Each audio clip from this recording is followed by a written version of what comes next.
And we're back. Welcome to No Direction, the No Direction Network's Pathfinder News, Reviews, and Interviews podcast. I'm Ryan Costello. And I'm Jefferson J. Thacker, also known as Param. We are continuing our road to Pathfinder Second Edition, the path to 2E, if you will, by continuing to get special guests from the Pathfinder design team who are somehow finding the time for us, even though we know that they're extremely busy, with GenCon being like a month and a day away. No, I think less than a month. No. Not even a month. Oh my gosh. Yeah. It's coming up quick, yeah. We've only got like one more episode of the podcast between now and then. So welcome back to the show, Jason. Mr. Jason Bulmahn. Thank you for having me, gentlemen. And Mr. Stephen Radney... Yes, sorry, Stephen. Mr. Stephen Radney-MacFarland. Always a pleasure, gentlemen. There's so many ups and downs to your name. Mm-hmm. It's got a cadence and a rhythm to it. I like it. It does. Okay. Yep. It's like the rolling hills of Scotland. That's right, yeah. So, Jason, Stephen, I'd like to start with you because Jason was on last episode briefly, and Logan was on last episode talking about things that he's extremely excited about for 2E. So why don't we start with you? What is it, besides the action economy, that you are especially proud of or hype about for 2E? Do I talk about the action economy too much? Is that why we can't talk about it? It's the low-hanging fruit. Everybody loves the action economy, just like everybody. Well, that's very good. I think, other than the action economy, the stuff that I love about the game is that it's very easy to not only design adventures, but build your character. Like, the ease of actually getting into the game is very refreshing to me. All right, let's say I'm sitting down with a table with someone who's never played a role-playing game, and I say, Second Edition Pathfinder, and he's like, Second Edition? Shouldn't I start with first? What do I say to him? No, that's silly. We're going to play Second Edition. You sat down at this table. You know, the funny thing about it is, last year during the playtest, I went to this game event in Chicago where they had what they called speed gaming, where I ran the Pathfinder Second Edition playtest for people who had never played a role-playing game before, and I had to do it in 20 minutes. Whoa. And I found that was very doable, and I ran our entire little playtest demo for these folks, explained to them the rules, helped them out when they needed help, and I really just don't think I could have done that with the first edition of the game. Unless I really shaved off some serial numbers. Now let's say you're sitting down with some veterans, and they're like, what do you like? What should I be excited about Second Edition? What should they be excited about Second Edition, Stephen? Well, just about, in a lot of ways, just about everything. You know, how we went forward with the design. Like, I'm going to talk a lot about particulars of design here because that's sort of my bread and butter, my passion. But we tried to make it so everything made sense and was very intuitive to sort of grab a hold of and just run with. Rules work the same that are supposed to work the same. There's a consistency about it that I think that folks will find really refreshing. You can get more, in my opinion, you can get more into the story because you're not looking up rules all the time. Once you figure out how something works, you know everything else works in a relatively straightforward manner. There's going to be, interesting bits and variations there that you can latch on to create the characters that you want. But there's not going to be anything that you really, trips you up and you're like, oh, I need to go look at the book. You might have to look up a spell you don't use very often, but it's not like you have to figure out, like, how exactly does grapple work again?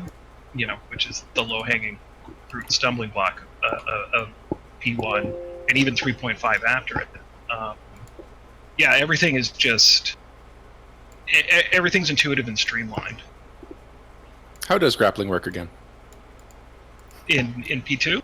Yeah! You make an athletics check to grapple, and you have to go against the Fortitude DC, which is basically just your the enemy's Fortitude save plus 10. Now, does that imply all wrestlers are athletes? I I think it's a given. Yeah. Anytime I watch wrestling, it's part of an athletic competition. So That is the correct answer. Now, would you say you've actually played the game, or are you still play testing it when you approach Second Edition? well, that's kind of a tricky question for anybody who works on games, is you're constantly in a state of sort of play testing. I was on a show last night where, they asked me, can you ever just have fun playing a game? And the answer is I always have fun playing the game. But when you work in games, you tend to look at it as, is this working right? How can I fiddle with it? How can I fix it? How can I make it better in some other iteration?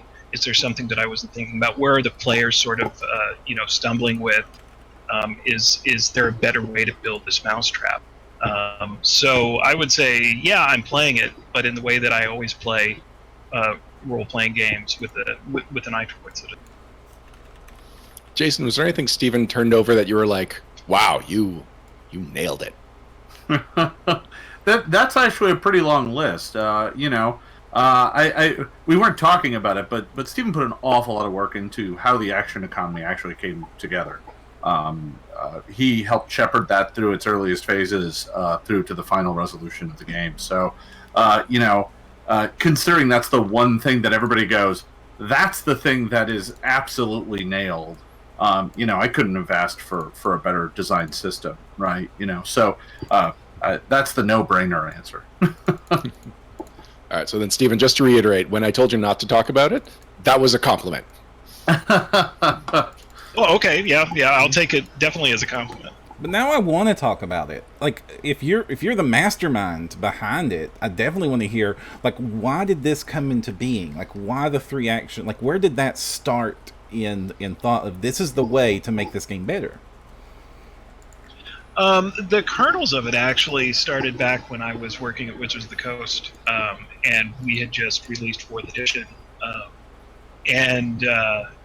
It was I started doing some rules archaeology as I realized that weighted actions caused a lot of confusion in the game, and I sort of wondered why we had weighted actions at the game. I'd seen action point systems before, but they never sort of took off very well because people kept on trying to put the weight back into action point systems.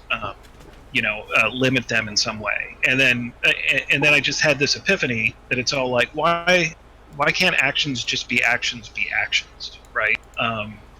The reasons why they were weighted in the past usually had something to do with early wargaming and the fact that you were playing against somebody else, and who had initiative was very important, and there was this kind of fairness attribute to it. And so, it just kind of hit me, and I realized at least some of the preliminary ways to make it work. And a lot of my coworkers just looked at me and said, "Why didn't you come up with that like 5 months ago?" And I'm like, "I don't know." And so I'd been fooling around with the system, with similar systems, with proto systems of what's eventually in P2 ever since. I am impressed that it's not an action point system, that it feels so much more natural just by removing the word points from the action economy. Yeah, if you take a look at just about every role-playing game out there, it's you act, you do things, right? That's the fun part, whether or not you're role-playing or interacting with the rules, right? It's an act. It doesn't need points in it. There's so many things, in my opinion, that we add the word point to that just drive me nuts.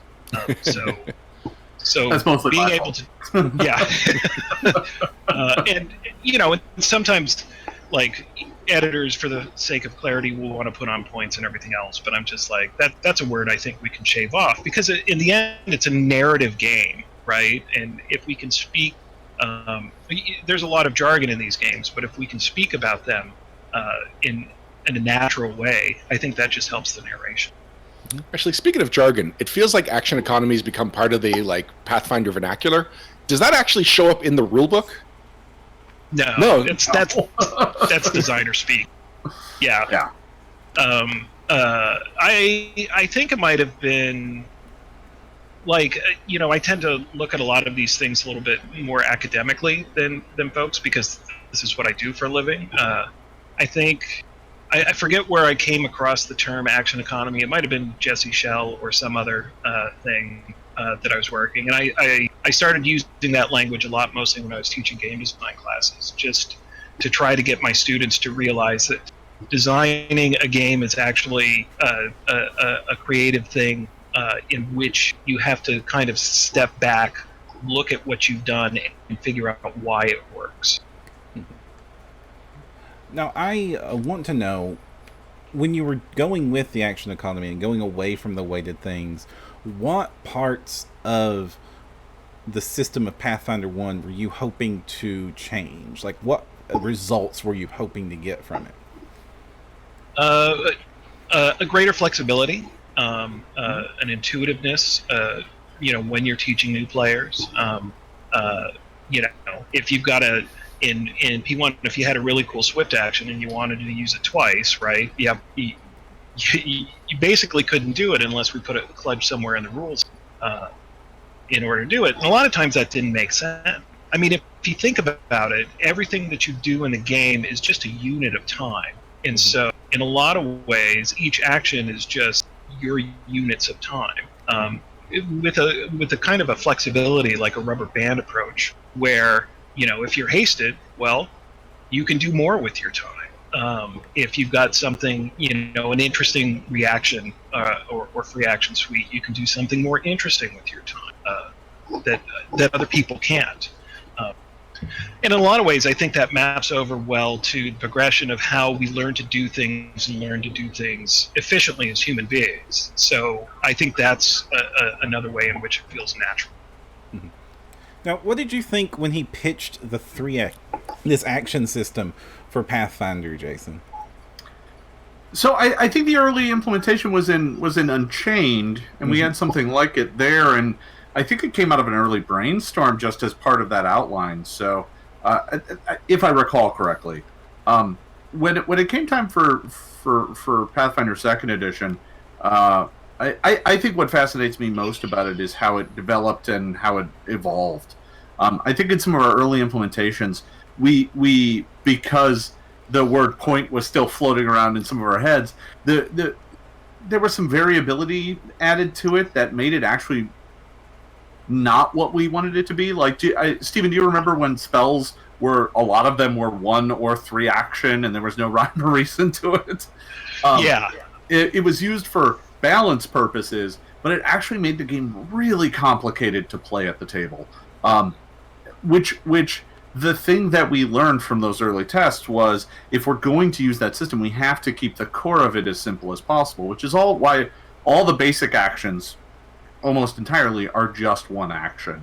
And, almost all of your spells are 2 actions. And then all the exception stuff can be different than that. But that sort of thing was us exploring that system and learning how to use it better.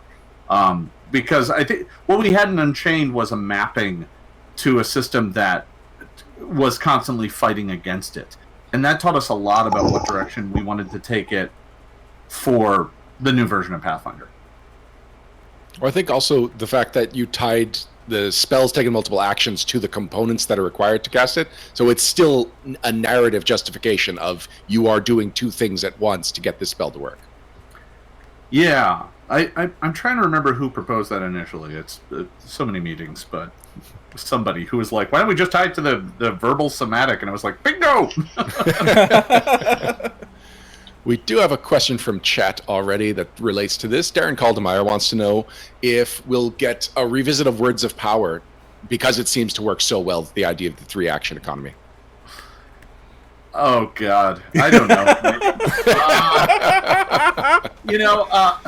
I wrote Words of Power so long ago now that I look back at it fondly like, oh, look at me. I didn't know what I was doing. It was so ambitious, but it just never was quite able to live up to its promise. That said, I think the way we do actions now actually makes it a lot more viable. So, I don't know. Maybe I'll get a bug and decide to revisit the crazy system. I don't know. We'll see. So, besides the action system, Stephen, where was your major work on the rules?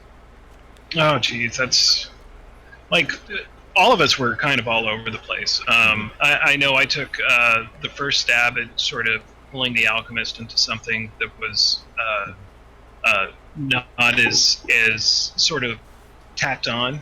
Try to working on making alchemy its own discipline that goes from 1 to 20, rather than just your bombs, right? Early ranger stuff. I did a lot of reworking on some excellent design on the fighter. But I mean, in a lot of ways, a project this big, and I also did a lot of wrangling and a lot of early work on the Bestiary. But with a project this large, right, with a group that works as closely as we do, it's very hard to pick out, pieces like, oh yeah, that's totally mine, because we all put our hands on it. We all found a way to either improve it or question the system and wonder if we could do something a little bit better. And so, and then it's such a rush of activity that we've been involved with, in various degrees over the last 3 years. I mean, if you think about it, this design team is aided a great deal of Starfinder. We did a lot of the initial work for Starfinder. Then we went into the play test. Then we went in to finish it. Like, it's all just this jumble of frantic design. Now, you say no one can put their finger on something that's just theirs, but Logan says the monk was his. I think all of us took initial stabs on some of the classes, but we did this kind of pass around thing where we would pick it and hand it to someone else to do more work on and more development on, and that's kind of part of our process throughout the book as a whole.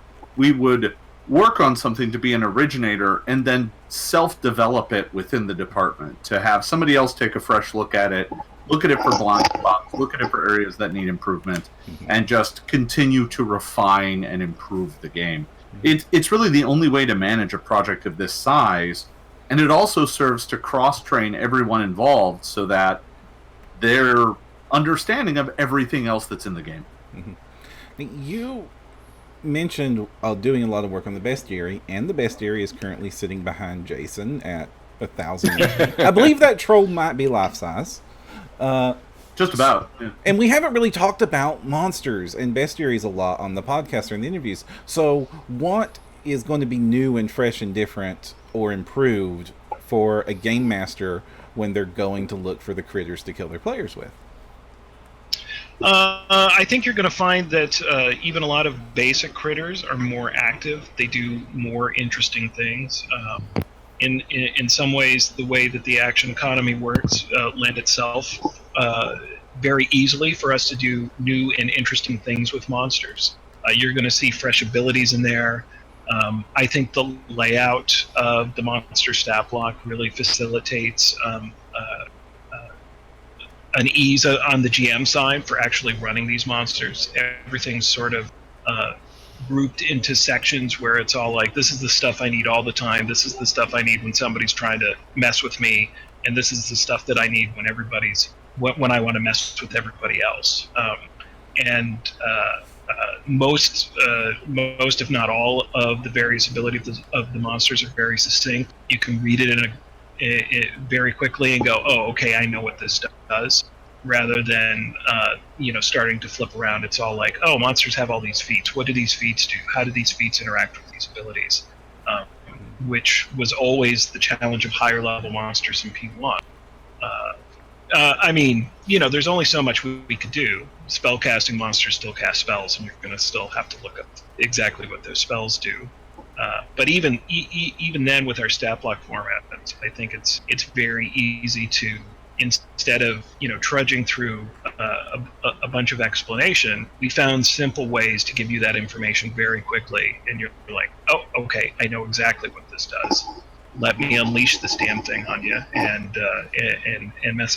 try my best to mess up the party. One thing I've been curious about the monsters is if there's going to be any universal monster rules or something similar to that. We have a glossary of abilities that tend to pop up in multiple monsters, but usually it's either because that's where it gets a little complicated, or it's just in so many monsters we might as well just put it in the back.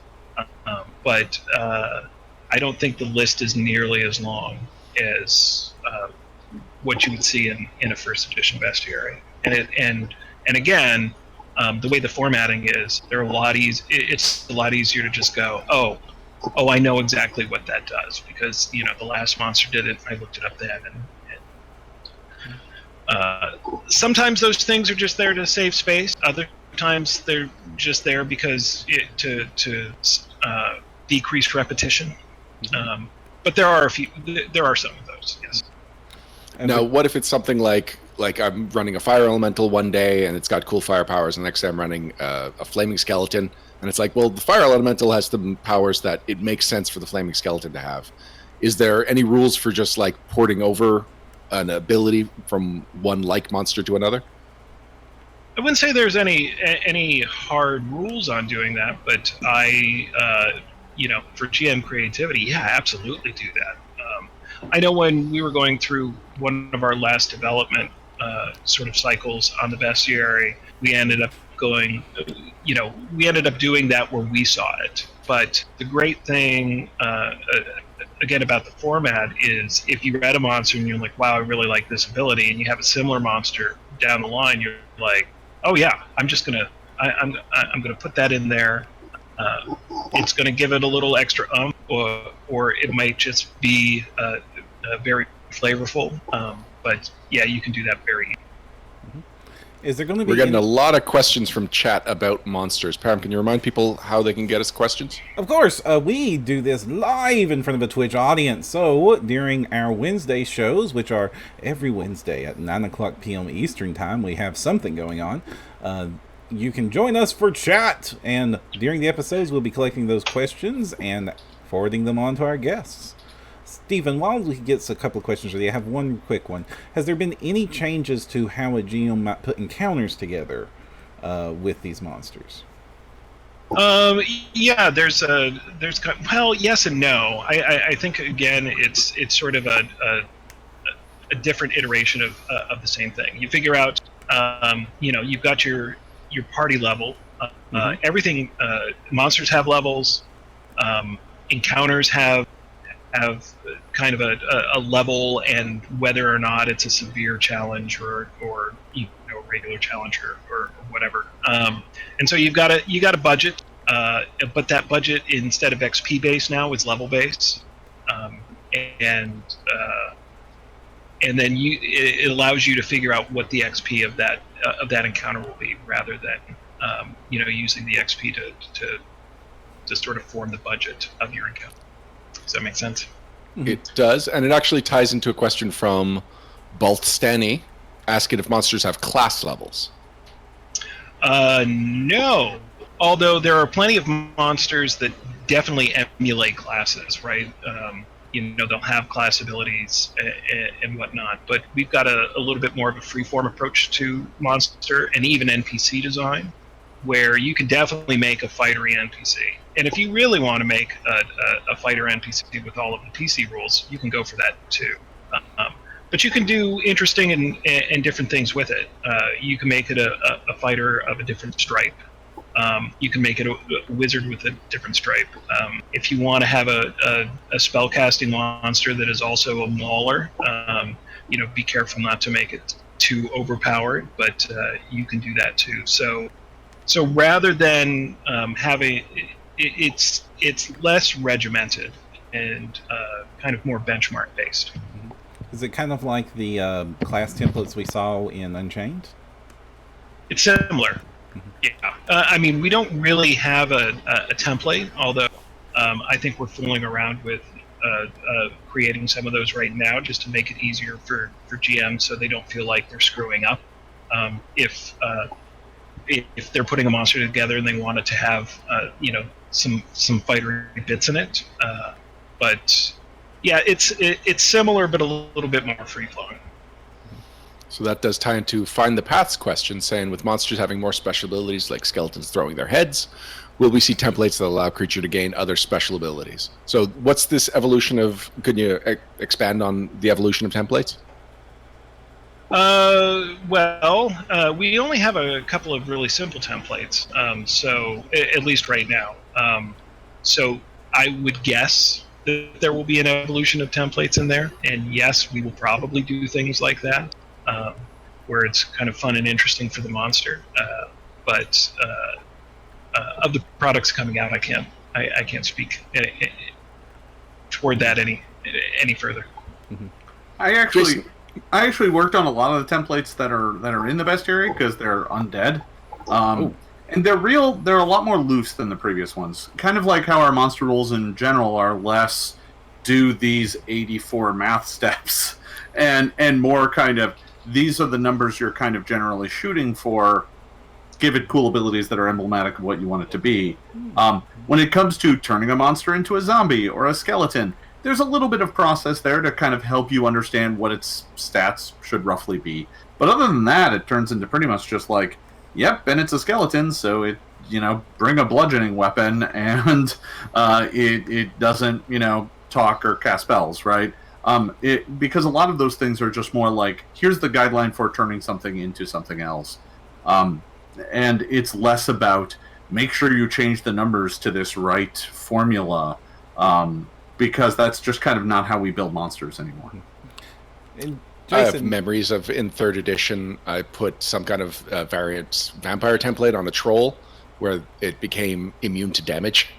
Because all damage was converted to non-lethal damage, the troll was immune to non-lethal damage. Yeah. So, Jason, you've actually been building a lot of encounters, both with writing the adventure that's coming out, Plaguestone. Yeah, Fall of Plaguestone, Fall of Plaguestone. And, of course, running Obsidian Oath. How do you feel the new system is for GMs putting encounters and challenges together? Well, it's really simple, right? I mean, if I'm running a group of 4 people, and I want a pretty challenging encounter, I know I need to buy 120 XP worth of monsters. And, that could be one super powerful monster comparative to the PC's level, or a handful of smaller ones. It's just about spending a small handful of points. So most of that's pretty simple. The thing I love about it is that if I really want a really weird mixed group of, you're fighting this rival adventuring group and they've got a wolf with them and their troll friend and there's a goblin sorcerer and it's like the League of Evil, but they're all different level monsters, I can still kind of just total up those numbers and get to 120 and I'm still good. It's not... In 1st edition, we had to be like, it's 2 of this level, 1 of this level, or 1 of this level and 1 of one level below it, and it was this kind of complicated rubric that now you just kind of are like, well, I'm within 5 XP. Close enough. And, in the end, if it's 5 XP harder or 5 XP easier, you just award the group 5 XP more or 5 XP less, and you're done. You don't have to worry about it. The XP totals are just there to give you a guideline of how hard it roughly should be. If the difference between an average encounter and a hard encounter is 80 to 120 and you decide to go 100... Pretty hard. You went 100. That's okay. Give them 100 XP and call it good. It really does free you up to just be like, yeah, throw stuff at them that makes fun encounters and go. That's it. Speaking of fun encounters, Kitsune Warlock wants to know, what's your favorite special ability that was given to a monster that wasn't in 1st edition? I'm able to cheat on this. I don't know. Steven, you want to go first, or should I go first? No, go right ahead. So I'm able to cheat on it because I have a bestiary here at home. Because I've been busy writing a whole bunch of stuff. So I just happened to have the Minotaur open, and this was one of the monsters that I did the design work on, and I gave it a new ability called Hunted Fear. For 1 action, the Minotaur snorts and clumps as it hunts its prey, inspiring terror. The Minotaur makes an Intimidate check to demoralize all living creatures within 60 feet that can hear the Minotaur, but not see it. Cool. Roll once and apply the results to all creatures. If the targets are in a maze or similarly difficult to navigate structure, the Minotaur gets a +4 circumstance bonus on this check. Creatures that become frightened as a result take a -2 circumstance penalty to survival checks to avoid getting lost for 1 minute. So Demoralized doesn't have the visual traits. That's it. Okay. And So what I love is that we were able to add abilities to monsters that were truly new and unique, but that when you hear them, you're like, oh, I get it. That totally makes sense. When that happens, you'll be like, oh, of course that's what it does, because it's a Minotaur hunting you in a maze, trying to scare you. Yeah, I can't think of any Minotaur encounter that I had that was different because it was in a maze.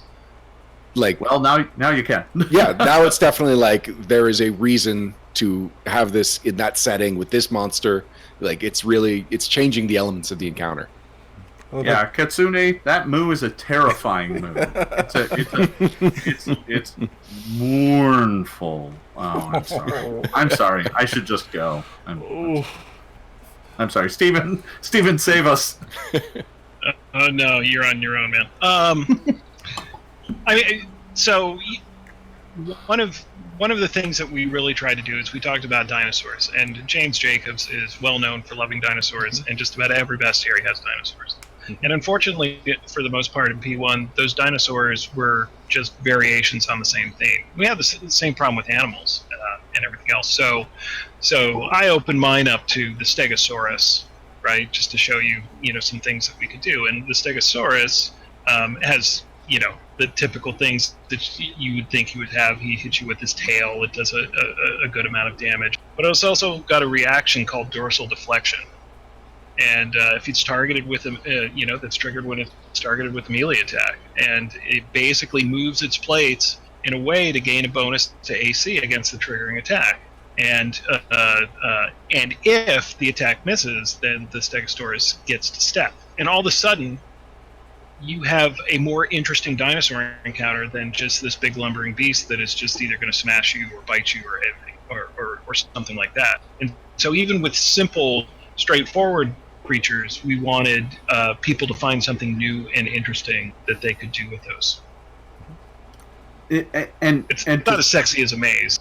No, but the great part about it is that it's just emblematic of all the things that you as a GM can do when you're building encounters with these monsters too. They have these cool abilities, but if you put them in a different environment or call it a special version of that monster, you can give them other different abilities that make sense too, right? Like, in Oblivion Oath, I was running that the Adiug showed up. Spoilers, sorry, and it rushed forward and created a filth wave of sewer water that washed over the group. It doesn't have that ability. I made that up for that encounter because of the environment that we were in, and it made sense. So we just kind of went with it, and it worked. Yeah, newsflash, kids. We just make all this up. But one of the criticisms that has always been for the 3.8 system is that because it's so formulaic, and there are a lot of common rules that have to be followed when you're building things, that it didn't have freedom for GMs to have this improvisation, and that's often why people would recommend Pathfinder players go and try other systems. Was adding that much GM freedom a goal when you were putting this together? Oh, absolutely. I mean, just about any time we looked at something that was GM facing, we wanted to give the GM a lot more control in how they could, build. Basically, at the end of the day, Pathfinder and any other role playing game is a way for people to collectively, come in and tell stories, right? Well, we wanted the GM to have more control in telling the kind of stories that he or she wants to tell, and and we really wanted to cut down on people saying, "Oh, that's not in the book," right? It's like, unless you're playing organized play or something like that, or in a tournament environment, like the whole goal is to make fun, and so whenever possible, we had the motto of "Let the GM make fun." Jason, I've got a question Yeah. for you, and I told you we were going to ask this before the podcast started. In your recent blog post, you put up a bunch of blog posts. Well, you put up 2 blog posts recently as sort of like the preview for second edition. The first one was more of an overview, and the second one is walking through character creation, which we're hoping to do here in a minute, to walk through some character creation together. But Sure. one of the things I kept noticing is you talked early on about the proficiency system, and it does seem to be very core to PF2. I wanted to know why you all did, basically the why of the proficiency system and what advantages it offers over the old systems of skill points and AC and attack bonuses. So, at its heart, the old systems were kind of trying to do the same thing as the new proficiency system. Ultimately, these systems are just trying to tell you how good are you at a thing, right? How good are you at making reflex saves? How good are you at making stealth checks? How good are you at swinging swords? All of those are just questions of what is your skill or what is your proficiency in that task. Mm-hmm. So when it came time for us to figure out how to design this, we played around with some different schemes, but we kept coming back to the fact that really we just needed one formula that worked. Part of the problem with first edition, one of the challenges, especially that expresses itself in high-level play, is that those various formulas telling you how good you are at things didn't always match up, because some of them were based off fractional math formulas. Half BAB, 3/4 BAB, saves that were 2 plus half your level. All of these things were an attempt to balance the game, but they would speak at those things at different rates, and that would cause imbalances that could be exploitable. When we looked at the new version of the game, we wanted a system that everybody could understand how good am I at a thing at just a glance. So if I tell you in second edition someone's level and their proficiency at a thing, I know most of how good they are at that thing. Their ability scores, their gear, magic items, stuff like that is going to influence it. But if I say this character is a master at stealth, you automatically know that, he's a 5th level character, or, a 7th level character who's a master at stealth. He's very good at sneaking around and hiding because that's his status. And it also allowed us to have a game engine that was easy to explain to new people. Here's the formula for proficiency. It applies to everything. So when you're expert at reflex saves, I know what that formula is. When you're only trained at using diplomacy, I know what that formula is. If you're a legend at perception, I know what that formula is. So it's a matter of giving us a game engine that allowed us to express how good you are at things, but didn't have to do it 8 different ways to kind of get the point across. So fundamentally, that's kind of the driving goal for the way we designed that. But there's a lot of nuance that we were able to add into that. It's not quite as simple as it appears, but the base statement gets you most of the way there. Is Ultimate Warrior a legendary athlete? Is Ultimate Warrior a legendary athlete? Yeah, just following your logic. Which edition are we talking about now? All right. So we got any more questions, Ryan? Oh, we have plenty of questions. It's Hard Being a Boss wants to know, do monsters still have the ability to summon other monsters? And if so, is there still a chance of failure? Yes and yes. Okay. What's the justification for the chance of failure? The question also included its swinging encounters. Well, I mean, it's going to work a bit differently in this edition. When devils and such summon other things, those are usually rituals and activities. So you're not going to actually have it during the encounter for the exact reason that you point out. Yeah, it makes it really swingy. I know, what is it? When I was writing for Queen and Empire, part of the Hell's Vengeance, like I had this whole section in there where it's all like, no, they just automatically do this, and my developer, I think, was like, no, we can't do that, Steven, that's not the rules. And I'm like, but it's better adventure design, which I'm all a fan of. So while we'll make nods and make sure that devils can bring in other devils, it's usually an off the encounter thing that happens that you can plan for it. They could screw it up, right? There's always a chances of failure within the game. but they'd have to try really hard to screw it up. So that's why I said yes and yes. Career nerd. I'm sure this has been said at some point, but what is the current stance on converting content from Pathfinder 1 to Pathfinder 2? I have no stance. Okay. So, as someone who's converted some adventures from First Edition to Second Edition, that's the easiest thing in the world to do. You open up the adventure, you swap out the monster stat blocks, you change a couple DCs, and you're ready to go. I think where it gets significantly more challenging is when you're trying to convert an entire class. That's a job that we've been doing for years now, and it requires some effort because we build those things differently. Same goes for ancestries. I say that if there's one magic item in the game that you want to convert over to the new edition, that's probably not too tall of a lift. If there's one spell that you desperately need for your character concept, probably not too hard of a lift. Mm-hmm. If there's an entire class you're missing, that's going to be a bit of a challenge here at first. But, I can tell you we're already working on more books with more things in them. So, we're trying to stay focused on the core rulebook because nobody even has it yet. But you can rest assured that we're not just sitting in the office staring at our books going, yep, that's about to come out. We're working on more stuff.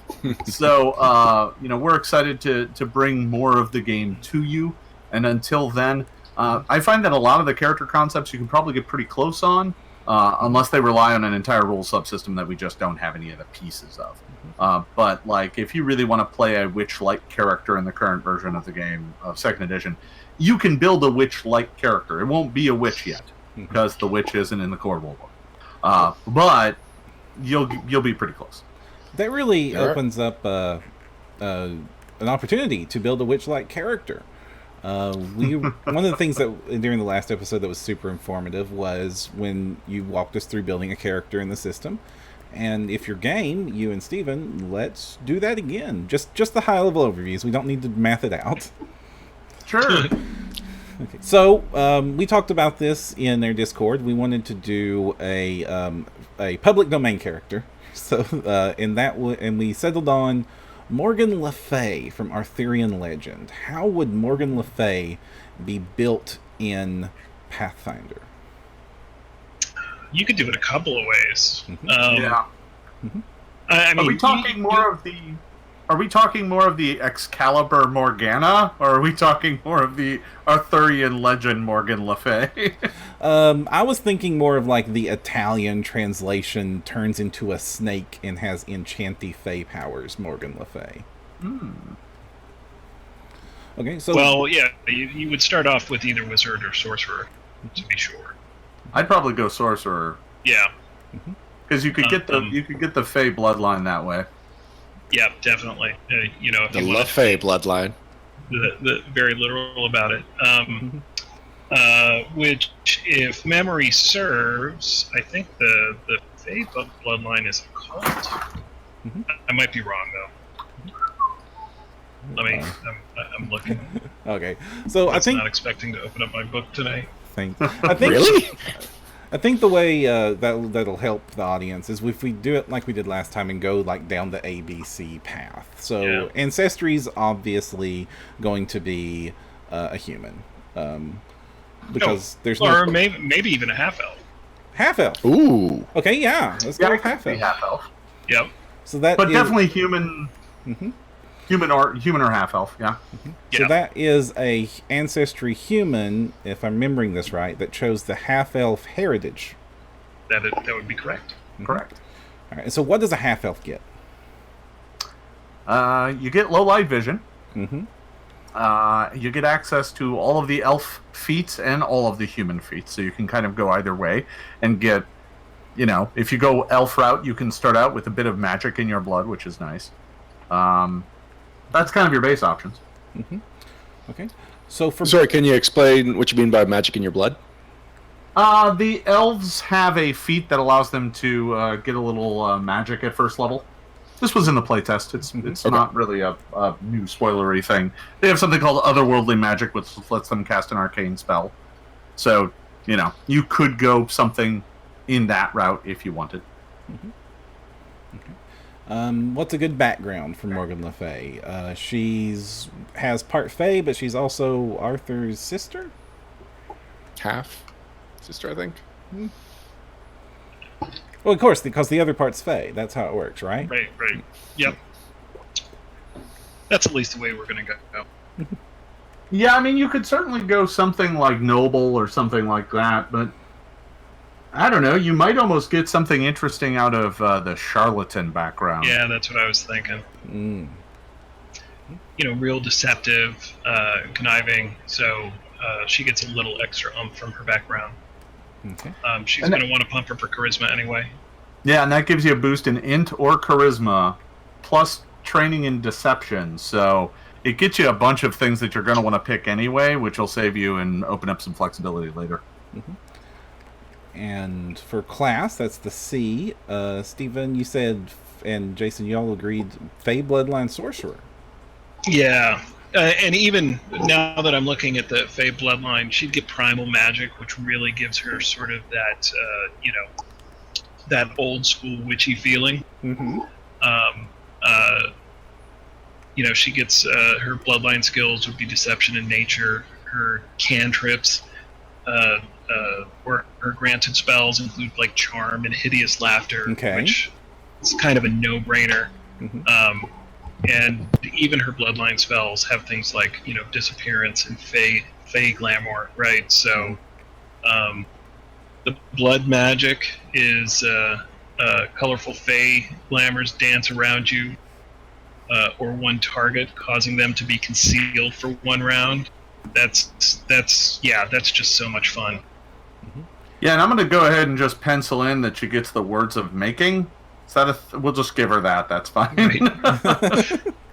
It's the second edition version of Words of Power. That's right, yeah. And will the Fey Bloodline Sorcerer allow her to get her snake on? Oh, yeah, definitely. Excellent. All right. I think, because she ends up with the Primal Bloodline, there's a lot of ways that you can get around to trying to get a snake. Oh, yeah.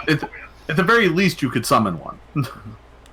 Yeah, and the reason we kind of went with Morgan le Fay was we were like, well, we've had all these thoughts of fighter builds, and we've talked about building various martial characters, and like, well, let's build a magic character. Okay, what's a public domain magic character we could build? Merlin. Well, that's every wizard. Yeah, something a little bit different. I liked your choice. It was fantastic. And, although I saw that terror. For people listening to this episode, Jason just changed his background to a scene from, I believe, Excalibur. Oh, maybe. all right. Jason, I actually appreciate your restraint, considering your ability to change your background on the fly. You have no idea how hard it has been. Okay. All right, thanks. I think that was a fairly well put together Morgan le Fay, and this very witchy character could indeed be created in PF2 as it sits. Well, it also sounds like a cool character to play. Yeah, I would have never thought to build a Morgan le Fay, but now hearing this build, it's like, that might be up my alley. Except I don't play casters, but I like the concept. I don't. We will get you to play a caster yet, Ryan. I will get it to a character sheet, but that character sheet will never get to the table. Plus, there was a short-lived series called Camelot, which for the most part wasn't good, but Ava Green played Morgan le Fay, and she was just awesome. She just tore up that role. I was going to say, was that the one with Anthony Head? But no, that was Merlin, right? Yeah, I think so, yeah. All right. Well, questions, I guess. So, we have 15 minutes left, and we've talked a lot about the bestiary right now. Could we do the same thing, but create a monster? Like, the one I had in mind was King Kong. Mostly because I doubt he's already in the bestiary one, so it would be something that we could already make. in the book. Oh, King Kong already made it. We do kind of got a Mega Primatus already in the book. Oh, for real? Oh, yeah, I'm glad to hear that. We kind of beat you to it. Mothra, not in the book. But Mothra. Mothra? Okay. Yep. Although I don't know if that's public domain. That most certainly not. Well, what if we just called it Butterfly La? Yeah. Butterfly. Well, Sandworms already in the book. This All right, sounds well, like I don't want to spend 15 minutes trying to figure out a monster that's not already in the bestiary. Yeah, it's a little difficult. well, I mean, if we're looking for a public domain monster, just go Beowulf. Grendel is in. Oh, yeah. Yeah. Oh, okay. Okay. I don't know. Although Like, he I've was never read the in story. I know bestiary. just broadly. So, what makes Beowulf Beowulf? Yeah. With Grendel. No, what makes Grendel Grendel? Sorry, yes. Yeah. What makes Grendel Grendel? So, an aside, a funny story. One of the defining characteristics of Grendel in the poem Beowulf is he doesn't use a weapon. And when we statted him up in Bestiary 3, 4, we kept on getting images of him with a club, which drove me nuts. Well, and in the story, too, it's such a point that he doesn't use a weapon, yet he's still ripping limbs off. It's one of his most visceral qualities. Mm-hmm. And giving him a weapon cheapens that. It's like, oh, this guy cuts off a whole bunch of heads. And you go, oh, well, he does have an axe. I guess that's the thing. But if you're like, this guy rips off heads, he doesn't have an axe. He just rips them off. That's a step further.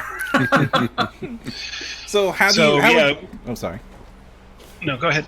So how would you stat off limb ripping? Well, for me personally, the start of his chassis would probably be to start with something akin to a troll.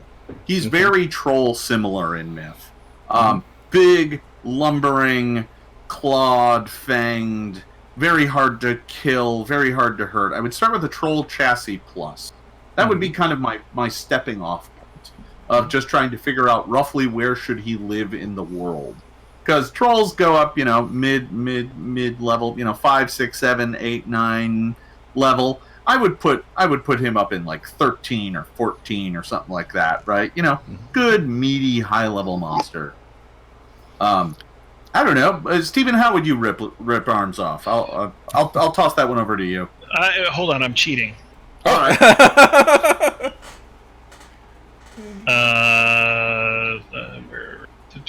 Because while he is not in the bestiary, he was in the playtestiary. So let's see if we. Let's see. Gruesome dismemberment. Grendel deals 20 slashing damage and 3d6 persistent bleed damage to a creature that is grabbed by him. He also tears off one of the creature's arms or legs unless the victim succeeds a DC 40 fortitude save. Creature missing one or more arms can't use this missing arm. A creature with only one leg is permanently takes a minus 15 penalty to its speed, and a character with no legs can't take stride action. But that arm then becomes immune to this arm ripping ability, right? Well, yeah, of course. Yeah. So there's some bonus. Can't rip what you don't have. Yeah, I would also make it surprisingly stealthy. Oh yeah. Because the original story, it would like sneak into the lodge with all the hunters, and no one would notice that this giant monstrosity had lumbered up in there, and then just started ripping people to pieces. He did have a stealth of plus 33. No, well, see, there you go. Yeah, we're almost there. Yeah.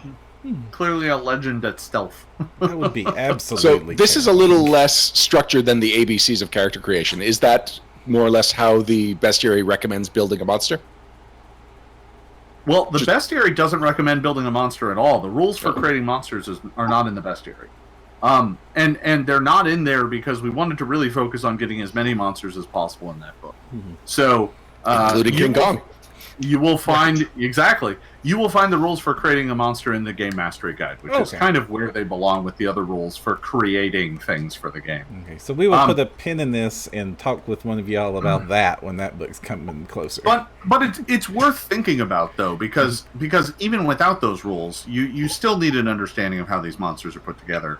And really, it is just kind of like find the stats that make sense for it at the level that you want it to be at, and design abilities that make sense for what you want it to do in the game. So Grendel, if we were to design him to be a competent monster, the first thing you need to know is that he needs to be a monster you fight alone. There aren't 8 Grendels. You don't fight a swarm of Grendels. You fight one Grendel. He is a unique beast. Which But means then later you fight his mom.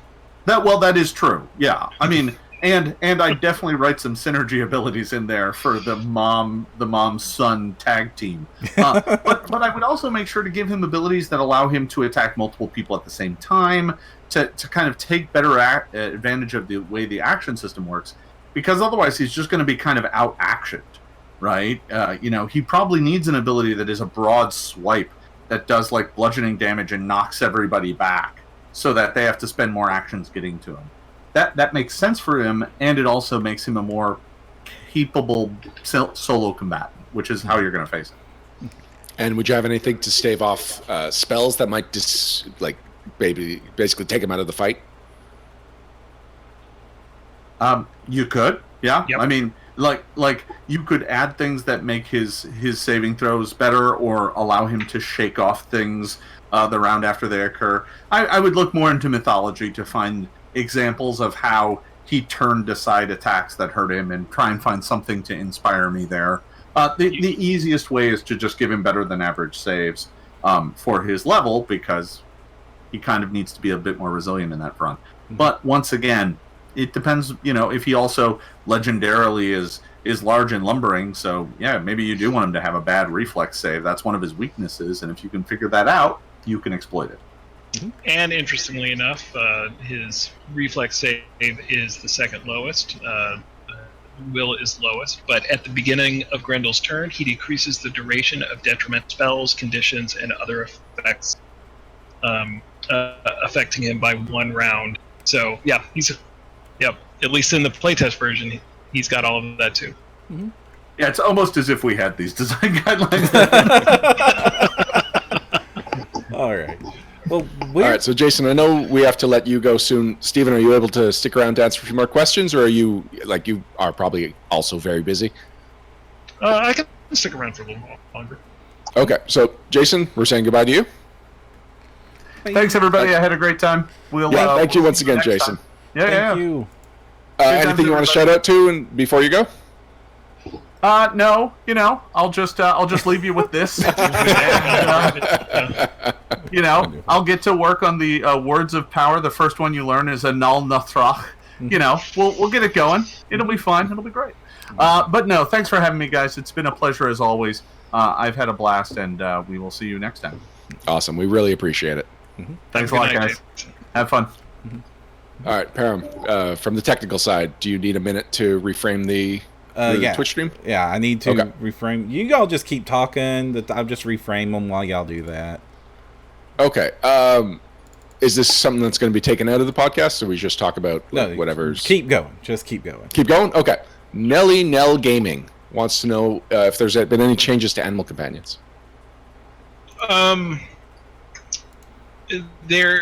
There have, but it's mostly been cleanup.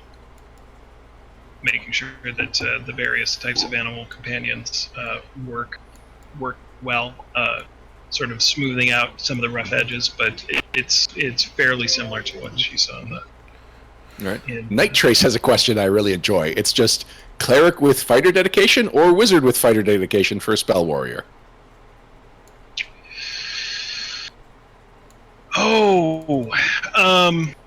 I think I would probably go with cleric with fighter dedication. Go more the war priest route? Yeah. Start kind of war priest, pump it up with some fighter goodness, and yeah, you'll be set. Mm-hmm. Oh, here's one that's good. We were just talking about this. It's hard being a boss asks about a single monster against a party of PCs. Are single monster encounters viable now? Oh yeah, definitely. I mean, one thing, they're just going to be high, but there are definitely, I guess you could say, monsters that just scream, just fight one of these. Of course, dragons being the main one out there, but yeah, there's single monster fights are very viable. I'm going to let this question jump the queue because I misread it and it amused me. It's from Shatreyu. I thought he was asking how many orcs are in the new edition. But no, it's sorry, I thought he said how many different orcs are in the new edition, but no, it's how are orcs different in the new edition. That's a good question. I don't know. They're like it's hard to mess up orcs. They've got ferocity, right? Like they did in the past. You're going to have more varied orcs than you are. You don't have to add, just add class levels. Although you could do that pretty easily. Orcs are one of those things where we've created some new weapons for them and stuff like that.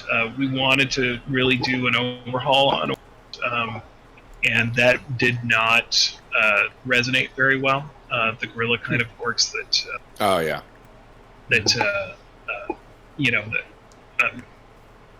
Wayne Reynolds put together for us. And so, I think we went back to a more traditional. We heard folks, and we said, if it's not broken, don't fix it. Mm-hmm. Wait, how traditional? Do they have pig noses again?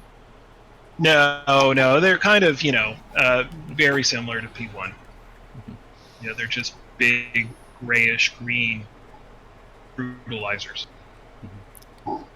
Night Trace says, any potential to something that takes more than one round or more than 3 actions to trigger, especially for BBEGs. I'm just going to tack on there. This reminds me of Bloodied, the condition in 4th edition, which was one of my favorite 4th edition mechanics. So I'm not sure if that's the direction he's going or just spells that take especially long to cast. We do have rituals, but they tend to be kind of more off-screen things. Although we do have guidance for what happens if you are trying to interrupt your ritual or somebody's trying to interrupt your ritual. Stephen, I'm just going to stop to compliment. Well, we don't have to stop, but I'm just going to compliment you on your ability to answer these questions succinctly, because we are blowing through the queue, and I was worried. There's often a point in an episode where it's like, hey, can we just do a lightning round? We've got like 5 questions, and then we just spend the rest of the episode on 1 question.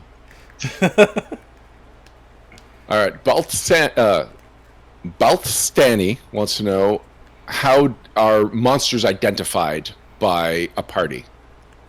So previously the knowledge check did that kind of thing. Yeah, we still have a class of kind of knowledge checks, and it's very similar to that. The main difference is you can probably use just about any sort of knowledge that you have, with some exceptions, but the ones that are keyed in closer to the monster have a better chance of success. So, the druid with nature is very good at, figuring out what fey or animals or even beasts of certain types are. So it's basically those are keyed on one of the traits of the creatures. You make a knowledge check and somebody goes, that's a red cap. Even though red caps, because they wear those red caps, are very identifiable.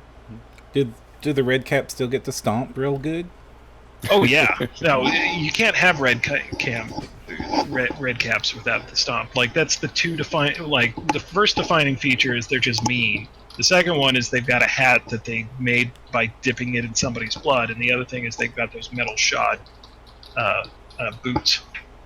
Mm-hmm. If you're missing that in a red cap, you might have done it wrong. So I know I've read that red caps were like offshoots of brownies, which I don't know if that's still part of the game, because I don't know if brownies are even canon in Pathfinder. But what is the actual origin of red caps? You mean in Galarian? Like in the world, like are red caps purely designed for the game, or do they have some kind of mythical basis? They're part of Scottish mythology, Scottish and Celtic mythology. Yeah, they. My guess is, from the little bit I've read on it, they were probably based on a band of robbers at some point in time that took on mythical proportions because they were just mean as hell and they wore red caps. But yeah, they got a fey nature in early stories, and they're just kind of a local Celtic boogeyman. And the stomping is part of the legend? Oh yeah, the stomping is part of the legend. Yeah, Celtic mythology is just fascinating and full of really visceral monsters. Oh yeah, and weird ones too. Like, you kind of wonder what my ancestors were smoking up in those hills. Roll for Combat wants to know, with the flexibility of the new system, is it possible to have feats and abilities as loot, effectively, as adventure rewards? Oh yeah. Yeah, you sure can. Somebody's got this special kind of training, and only they can teach you. I think you're going to see a bit of that in Jason's adventure. Oh, cool. the special magic turnips he teased about at PaizoCon. Yeah. So one of the things that Jason wanted to show is how you could use other rules mechanics as treasure, and and utilizing the rarity system that we have, it's really easy to do. Also, shout out to Stephen Glicker from Roll for Combat. Thanks for the question. They're a friend of the show. Yeah, Steven's a great guy. Your voice sounds like it's getting a little rough. Are you still okay to answer? Because these questions just keep coming. Yeah, I can probably do it for another. For what? Sorry. For 5 or 10 minutes. Yeah. Okay. And then I want to eat some dinner and spend some time with the family. Okay, well that's fair enough. Do you want a couple of shorter questions or one more in-depth question? Just throw whatever at me. Okay. I'll try to answer it. So, Rocket Lettuce says he's heard that you manage freelancers for the design team. So what is that like? And he does ask if you can compare it to freelancers for AP development and Pathfinder Society, etc.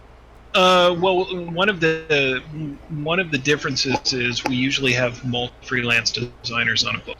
So, for instance, I'm managing one right now that we have over 20 freelance designers working on that. So it's a little bit like herding cats at times.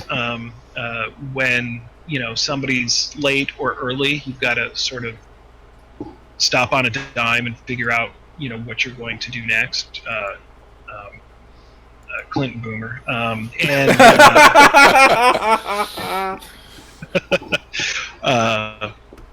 And I tend to use teamwork, or not teamwork, Basecamp as a tool, because I've got designers from all over the world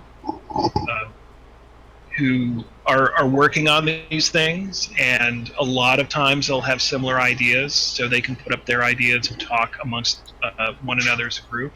While, I've done 2 Adventure Path volumes, one for Starfinder and one for Pathfinder, is a lot of times you're just, you're kind of living in isolation when you're working on those sort of things, and frantically working to get the words in shape and done with an outline that you've been given, but a lot of times you can't really see the work of the other writers, and it's up to the developer to sort of make sure all of those fit together.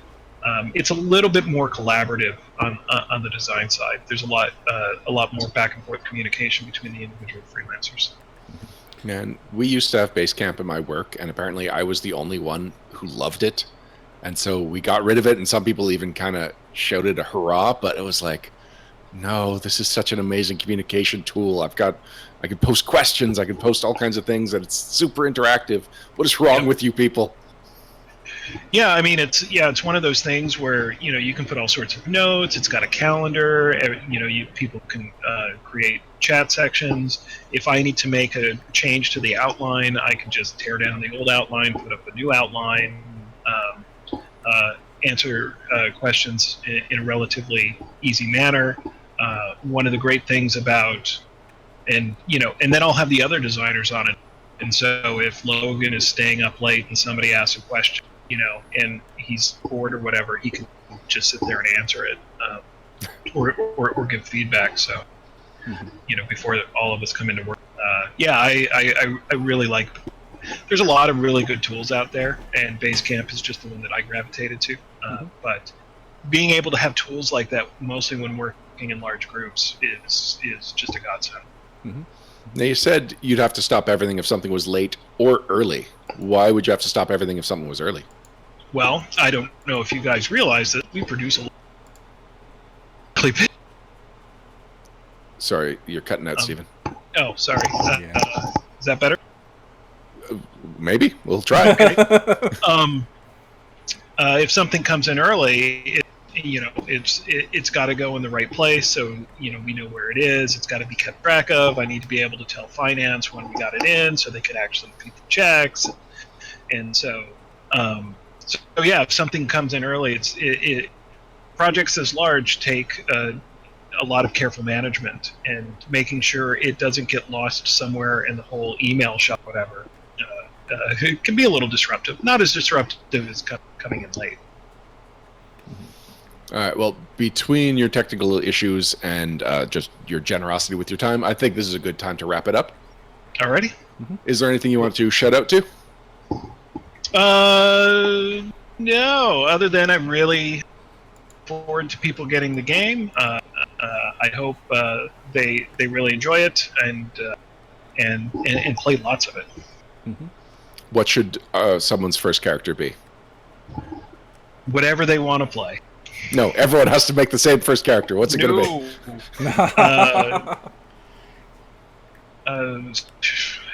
Yeah, whatever you want to play. I don't like making creative for other people. That's fair.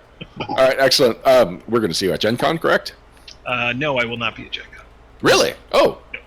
Yep. Wow. Okay, well. I hope you... Yeah, well, we hope... Enjoy your life without GenCon this year. I absolutely will. All right, excellent. Well, thank you again for your time, Stephen. We had a lot of fun tonight, and I'm glad we talked a lot about the Bestiary. That's something that's getting a little bit overshadowed by the core rulebook. Well, yeah, it talks to until you're fighting monsters to your people playing the game. All right, excellent. Take care, and we'll be right back with a little bit of news, a little bit of banter right after this.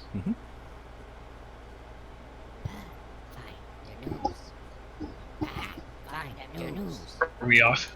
Nope. Oh, sorry, we forgot to say on-air goodbye is the official goodbye. Yeah, so thank you very much. You can just disconnect, and thank you so much. Okay. Have a good night. Take it easy. You too. I'm going to do that Pathfinder news thing again. Sure. Here comes the goblins. Pathfinder news. Pathfinder news. Pathfinder news.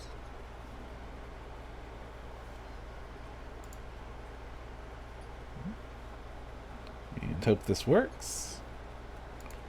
And it didn't. Oh. It's okay. I can fix it. Okay. So you ready for me to pick up? Go for it. In the Pathfinder news segment, we talk about all the latest happenings for the Pathfinder role-playing game, from third-party publishers, from Paizo themselves, from licensees. Basically, if it pertains to Pathfinder or Paizo, we try to bring you the news. And a big question was recently answered, at least since the last episode we recorded, and that is what is going on with subscriptions. It was a weird question because people wanted to know, are subscriptions going to still come with PDFs? Is it going to be some different kind of situation? And the question was being asked, and it got asked in person at PaizoCon. It was being asked on the Paizo website, and there was just there wasn't even a company line. There was just no committal answer, and people just were confused. Like, we were taking the silence to mean there's definitely going to be a change. We just don't know what it is, and it ends up, nope. It's basically going to be well, Param, actually, you're a subscriber, so do you want to sum up the Paizo advantage? Okay, so the Paizo advantage was if you subscribed to the previously, if you subscribed to the AP line, which before now was considered the flagship line, the one they wanted everybody, like the reason for Paizo's existence, and you subscribed to that line, and in exchange, you got a 15% discount to everything Paizo, a discount that I have very much loved having these years. I mean, I'm sure you can see why.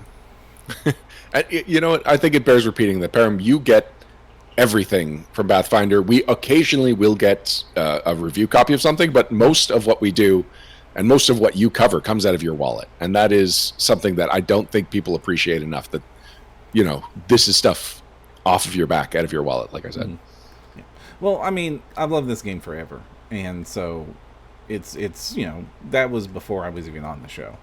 Also, I'm a horrific collector, and I must has everything. I mean, that's just how it goes. So sorry. Continue with the Pathfinder, the Paizo advantage.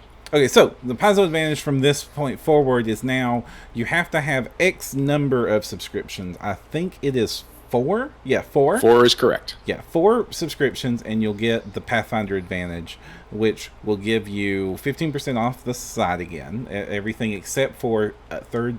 Like, there's some exceptions in third-party downloads, like PDFs that aren't Paizo's PDFs. You don't get the 15% off those. And you also get to choose now whether or not you get every Pathfinder Society scenario as a subscription, or every, like, going forward, like, as they come out, or the Starfinder Society subscriptions as they go forward. And if you get 6 subscription lines, you get both. That's really cool. I actually didn't realize that until you just said it. But yeah, it's right there in this blog post from June 27th. Wow, I like that a lot. Yes. I very much would have appreciated that. But full disclosure, I'm a venture officer, so we get those for free anyway. Because we got to do it to do our jobs. PDF spam. Yeah, but the PDFs are going to come. Yeah, you're going to get the PDFs. That is still going to exist. There has been a change in pricing for PDFs going forward. Whereas the core rulebooks used to be $10 PDFs, they're now going to be $15 PDFs. I mean, price increases kind of bite. They always do. But I guess it's been over 10 years now. I was going to say, this is the first price increase on PDFs of hardcovers that I can remember. Right, and it's still like a redonkulous discount compared to what other companies charge for a similar scale of their book. Yeah, because, like, you would expect this to be like $20, $30 for a 640-page PDF. I mean, Tolus, I think, was even more expensive than that for its near 1,000-page PDF. There's some specific things also in the blog post about like what counts as a type of subscription for qualifying for the 4 different product lines. Right. I think people can just read the Paizo Advantage and Subscription Updates blog post from Thursday, June 27th if they want more information. Yeah. But the 15% discount and the free PDFs being slightly changed and intact, respectively, is the big news there. Yeah. Also, they're moving all of the maps and cards and stuff from like these desperate subscriptions lines into just a generic accessories subscriptions line like Starfinder has. So instead of like the maps, some of the maps used to be part of the campaign setting line, which I always thought was a weird decision, because it was just so weird. It's like, oh, it's a campaign setting product. It's a map. I mean, it's a map of something in the campaign setting, but I need it when I need a map, and I need a map when I'm thinking about accessories. And also, I had the flip maps line and the map tiles line. And those are still a separate subscription, by the way. The flip maps and map tiles are a subscription together. And but all the accessories like the card decks and the GM screens and the combat trackers and stuff, that's going to be part of the new accessories line. Which comes with PDFs too, right? Yeah, you get the PDFs of the products when it's appropriate. Like there's a GM's Guide PDF, there's all that stuff. The Pawns line is still separate, even though they're a type of accessory, and the Maps line is still separate, even though they're a type of accessory. But they're a very specific and expensive compared to the other lines accessory. Like a Pawn set can be like $40, and you want to know that that's incoming when you sub to it. And you get PDFs of the pawns too, which has been super handy. You get multiples in the pawns, but when you need 12 Lenorms, you print the other Lenorms. And then I found that if you just print them on cardstock instead of paper, when you fold them, if you just double fold at the bottom, so you just like double up the lip at the bottom, they'll slot right into a base just fine. And I also know you can just sticky tack them onto an existing pawn, and it's completely removable. It won't damage the pawn underneath. Mm-hmm. That's a plan. Also, you can buy paper size, like 8.5 by 11 sized particle board or board stock from Amazon for like $8 for a pack of 100. So you can just print out the whole page and then just use some spray glue or glue to just glue it to both sides of the. You print the appropriate pages of the PDF and print it and glue it to the board stock, and then just cut them out, and you've got as good as an X-Acto. An X-Acto, a really good heavy-duty craft scissors will do it. This stuff is just really thick cardboard. It's not like you don't need like a wood saw to cut it out with. A utility knife is good too. Just really heavy-duty craft scissors is what I use. Like you can't do this with like flimsy scissors. You need the bulk there.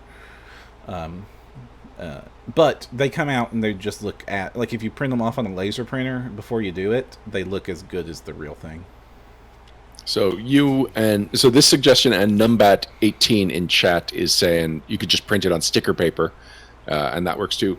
Both of those solutions are a little more permanent than the sticky tack, though. Well, this is to make a forever pawn. You're right. Yeah, like, you don't damage a pawn to make these. You make a new pawn that's as good as a pawn. Sorry, I was distracted by chat. Oh, actually, Luis in chat posted a link to the blog post that I was talking about, so thank you for that. Actually, just shout out to chat in general. This was a really active chat tonight. Yes, we didn't get to all the questions, but we had a great variety of questions. Yeah. Really active. People there were some running gags that I normally would have taken a second to talk about. Like Kitsune Warlock has done a callback to the Grendel Swarms comments that were coming up earlier. It was a fun chat. So thank you for all of our dedicated listeners who took the time to join us tonight and just participate in the show, make it its own experience. And do not stop with questions. If you've got questions for me and Ryan, keep them coming. We will answer them. I mean, and we obviously can't answer any questions about PF2 because, we can't do that. We're not representatives of Paizo with the books Sinful Authority to ask about them. Param. Nelly Nell Gaming said, did Roll20 get an early copy to create their own character sheet? We don't know. I have no idea. That's that's not a question for us. No, is that Mark Moreland? I don't know who at Paizo is responsible for I know that. Mark Moreland does licenses, but I think he does licenses related to IP, whereas this wouldn't use their IP, so it might be someone else in the licensing department. Yeah, it's a good question. I mean, it's a good question who this question is for. As just an educated out there guess, Roll20 is of the caliber that probably. And like lots of third parties have confirmed that they've gotten it, and Roll20 is the most popular way to play RPGs online. If I was Paizo and making those decisions, I would make sure Roll20 had copies of my books in time to get those ready. But I have no knowledge on whether or not they did or didn't. So, Param, we don't really have anything planned. I have something planned. Oh, okay. I got to play the card game. Oh, excellent. I Yes. didn't. I do have my review copy, but if you want to handle it, go for it, and I will, when I get a chance to play it, I will weigh in a later episode. I definitely will want to weigh in more as I keep playing it, because I've played 2 games of it since the new version, and a lot of it was trying to compare it back to the past versions. There were actually very... Full disclosure, we did get these as review copies. Yes, indeed. The Paizo sent us these. They sent me a package that had. In fact, I took a lot of pictures. I can put those up on the Facebook page. I think actually I already did. When we were actually playing the game, I put up a bunch of pictures about us playing it and during it. New style changes. This is a core set, and they also sent me the Crimson Throne campaign, Adventure Path, to play with it. And there was also a little pack of cards thrown in that seemed to be a bonus. I'm not sure where you got this bonus from. It had some Harrow cards in it, like some Harrow-themed cards, including the Real Rabbit Prince, which was real cool to see, because the Harrowing is, one of our favorite adventures. And I also love it. So, the changes in format. The core book box, when we compare it to, like, Rise of the Rune Lords, initially looked pretty bare when I opened it. Because you remember when we talked to him about this, like, really cool, we built it out of Legos and made sure that it could hold all this stuff. That thing's gone now. And has been replaced with what you consider standard in most deck builders of just like 3 lanes to put cards. And then they included big, thick sponges so that you can set your cards in. But a change they did make that I very much appreciated is gigantic index cards for the various types of cards. Now, you're an expert at board games. This all sounds like, in my experiences, this is pretty standard stuff for... Yeah, off the top of my head, it reminds me of the legendary deck builder games from Upper Deck. Yes. And the Smash Up from AEG. They've got a really big box. Actually, even just the base set has a big box that allows you to put more than just the contents from the base game. Yeah, in fact, that's what you have to play this game. We played it once with just the base box. I just played through the tutorial adventure to learn how to play. And it said that it was limited to 4 players, the base box, and it could be expanded to 6 with the expansion packs. We had to add a 5th player, and as far as I could tell, there's no reason you couldn't. Maybe there's, like, if you tried to, and maybe we got away with 5, but if we pushed it to 6, we'd start running into problems with not enough cards. Or it might have been a certain combination of classes, peaks at 4. Right. But we were able to squeeze in the 5th player, and then we threw in the second cards, and there was more than enough cards to play. But there was no, like, mechanical, this is how the game plays differently because you have X. And in fact, there were rules for 6-player versions of the Dragon's Demand adventure. There were the full 6-player rules included in the base game. So I was surprised at that and glad, because we did kind of stall for like 5 minutes as we looked up, well, how does it change? What are we supposed to add from this box so that my friend Pat can join us? But it turns out that's fine. So it's a simpler box with the index card dividers, and the box definitely, I imagine it's going to be a while before I need another box, because we don't even have half that box filled in with all the cards that they sent us added in that box now. And you have to do that. When you add the adventure path, you have to mix it in with your normal box, which is going to be a nightmare to separate out should we ever decide to do that. But I also don't see any reason why we would ever do that. So just to pause for a second, Luis in chat is saying you'll probably run low on cards for building decks with the core set. So for a one-off game, you're fine, but this is supposed to also have a campaign mode, so you won't have enough variety to level up your characters. That makes sense. So we're talking about adding the expansion. What most companies do is they'll add a expansion-specific icon somewhere on the card. There are. So when there are. So Yeah. that's the easiest way to sort it out. It'll still be a lot of cards to sort out, because the Thousands. Curse of the Crimson Throne box, is as big as the core set, if not There bigger. there were more cards in the expansion pack than there was in the whole of Dragon's Demand. But also, you got a full set of dice to play the game. Not quite a RP set. There was not a D20, which I know sounds blasphemous because it's a D20 based inspiration. And there was not a percentile, but there was all the other dice were present. The D12, in its change of pace, was the most popular die.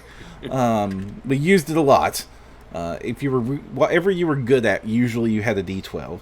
And for anybody that's not familiar with the card game, how it works is you pick a character, like it, not just a class, but you pick a character, and it's like, here's Ezran the wizard, and there are like 3 different versions of Ezran that you can unlock based off of specialty as they level up. And the character does level up, but they have stats that are listed in dice, like the dice you use to roll. And when you want to accomplish something in the game, you roll your stats plus any bonuses you have, dice, and try to beat a number that's a target on a card, usually printed on the card. So it's so for, say, example, when I played with Ezran and needed to roll Arcana to defeat a ghost, the ghost needed a 9. I rolled a D12 plus 8, and I had a book that gave me a D6 on top of that.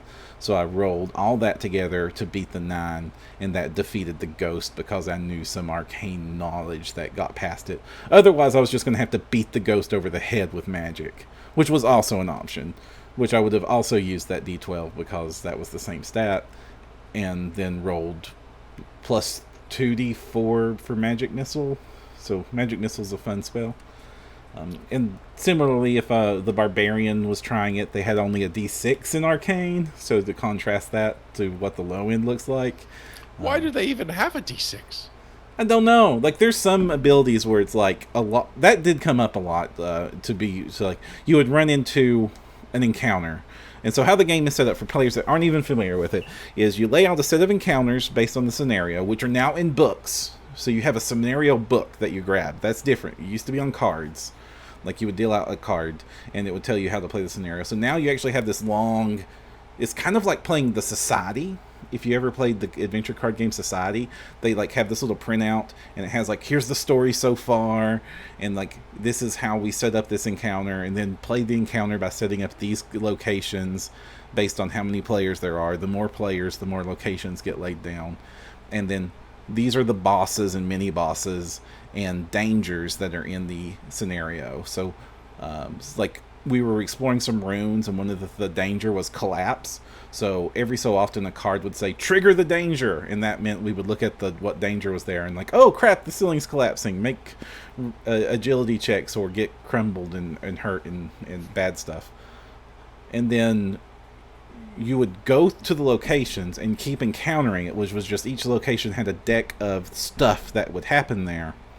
And you keep flipping over cards and resolving them. So sometimes it would be like something bad, like a monster or a trap, and you either had to do a skill check to get across it, bypass it, or if it was a monster, you had to... Usually every monster has two ways, like a non-combat way of dealing with the monster and then a combat way of dealing with the monster. And you fought the monster to beat it, or you ran away from the monster, which we did more than we wanted to. Because the game is hard. The game is actually fairly difficult. And eventually what you're trying to do, normally, scenarios do have special conditions, is you're trying to find the mini-boss or boss at that location and defeat it in some way. Again, that might be a very complex skill encounter that you would go through, or more often than not, it's, oh, that's a dire wolf. That's the mini-boss of this level 1 adventure. Let's defeat the dire wolf. And when you do that, when you defeat the boss, you get a chance to close the location down. So you're like, we're done with this location. We'll close it off. We can't come here anymore, but we can't explore here anymore. Like, any of the cards that are left are just removed from play. We didn't find them. But it's important to close off the locations, because every so often you would run into the real boss at the location instead of a mini-boss. And the boss is pretty tough, but when you defeat the real boss, like every GM tries to make their big bad evil characters, it just escapes the heck out of there to some other location when it's defeated. And by closing locations, they can't go there. And the other technique you can use is spreading out. Like, if they try to head to a location that has somebody on it, they can try to stop him from escaping or stop her from escaping. We fought like a corrupt merchant bandit, so that was one of the bosses we fought. And he would bounce around, and he tried to go to a location that was guarded, and they were able to stop that from happening. So by closing off locations and guarding locations, you keep them from escaping, and if the boss is defeated and can't get to an escape, you win the game. Now, I thought one of the goals of this revision was not to split the party across all the locations. So there's a lot more cooperative that I'm noticing, because a lot of cards would let us help each other out, like a whole bunch of them. So a lot of turns were like, I can't do this on my own, and but I can help.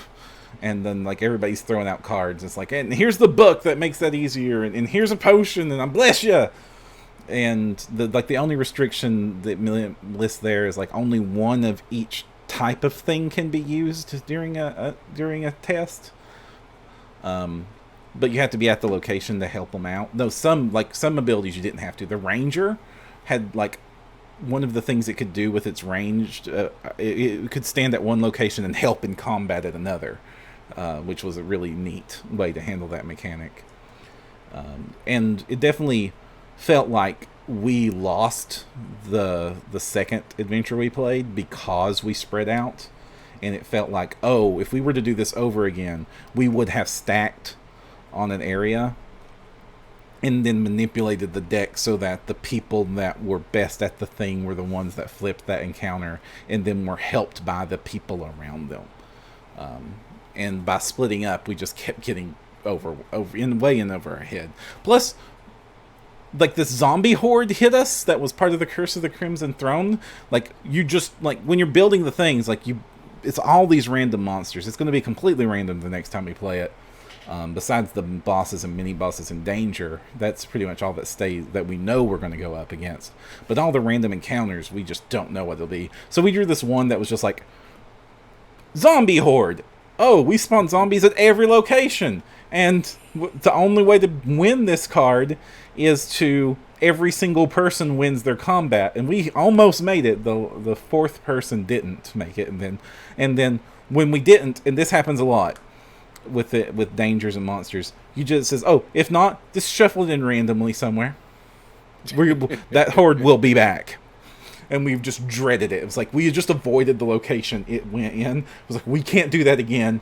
Let's go over here.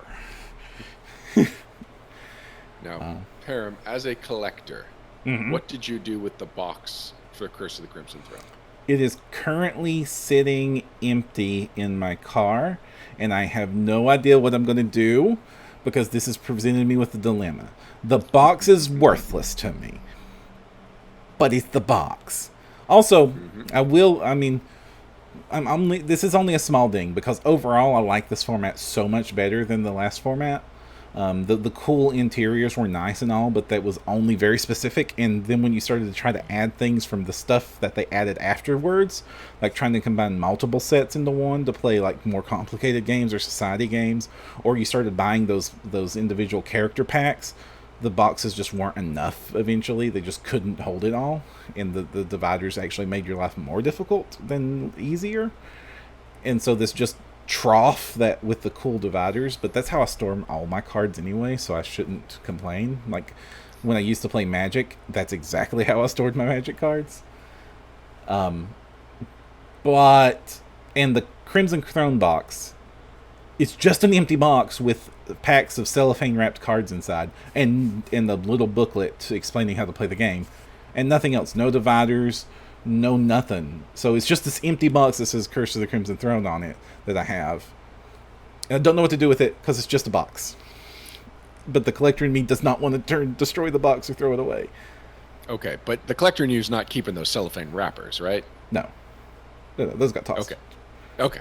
Wrappers get tossed. You were saying that the box still had the cellophane wrappers, and I was pretty sure it's because you know this is all some type of garbage. And not because, well, these are the cellophane wrappers that came with this. No. And so I have to keep them. Okay. I have met collectors that will do that, but I'm not that in this extreme. And it's also, there's a lot more characters. The base box had like all the core classes. Nice. All of them. And whereas before it was just 4, I think it just had 4 or 6 characters in Rise of the Rune Lords you could play as.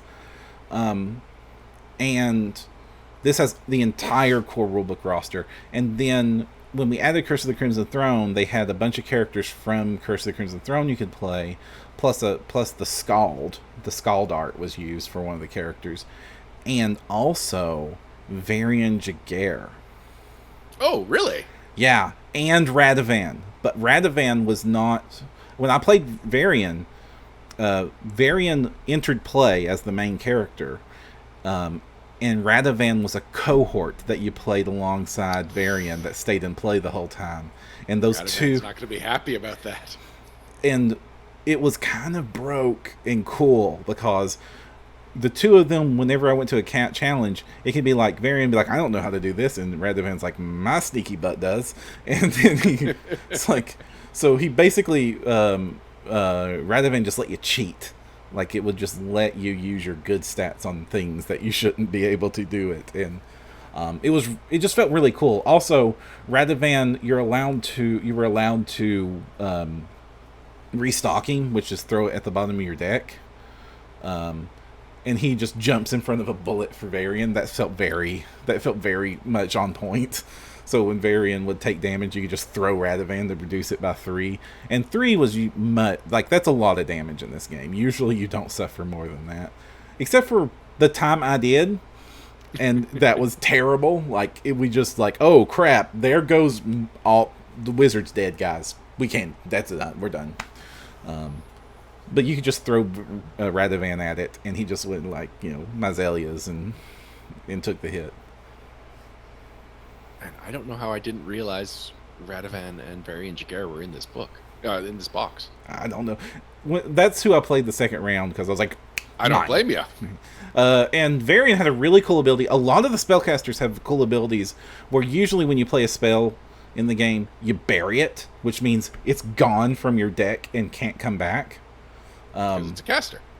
Yeah, which is opposed to discard it, which discard it when you get healed, you take the cards from your discard pile and put them back in your deck. And your deck is your hit points. So you draw from your deck and then you rebuild your deck by putting cards back at the bottom of it, and then it cycles, and like deck builder style is how most of it plays. But then when you discarded a card, that was significant because it's basically taking damage. And then the serious version was burying, which almost all the spells did, and then they're gone. But most of the spells had an ability where you were allowed to make a check to try to retain that spell, and then you put it at the bottom of your deck instead. And all the primary spellcasters just had an ability that was like, nah, just throw that thing at the bottom of your deck when you use it. Varian's ability was... there was definitely a part in it where he's like a notoriously bad wizard was part of that, his description, which I thought was exceptionally appropriate. Because if you're not familiar with the books, Varian, when he tries to cast arcane spells the normal way, he throws up.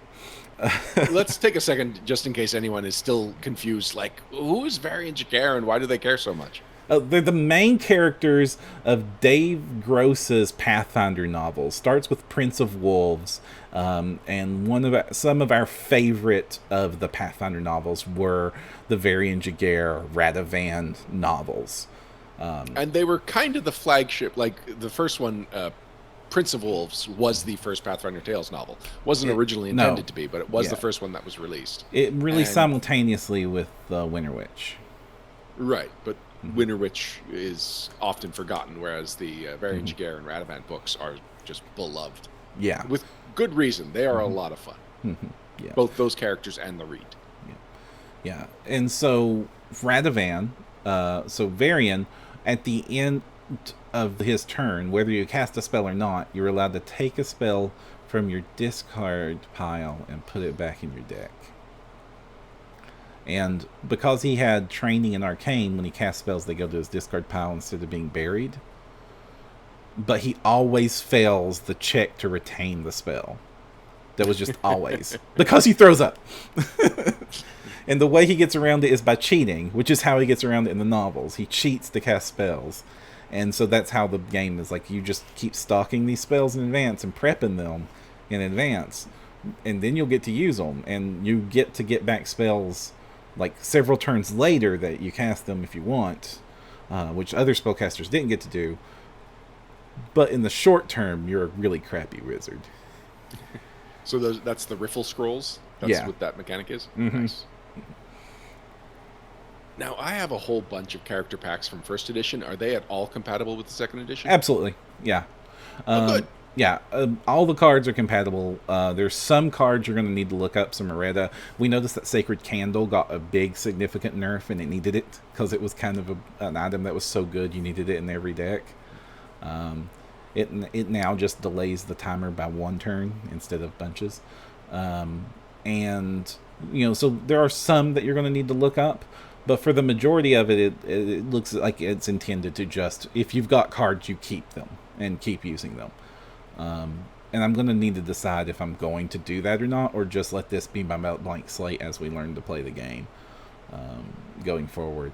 The layout of the cards has definitely changed. There's like the character art is way big, and I will criticize them for this choice. I like the look of it a lot, but that text was real tiny for the character abilities. To the extent that a couple of my players who were hard of, like, not even that bad off of hard of seeing, were having a hard time playing the game because the text was so small and had to get out like magnifying glasses or rely on us to read their cards for them. Oh wow.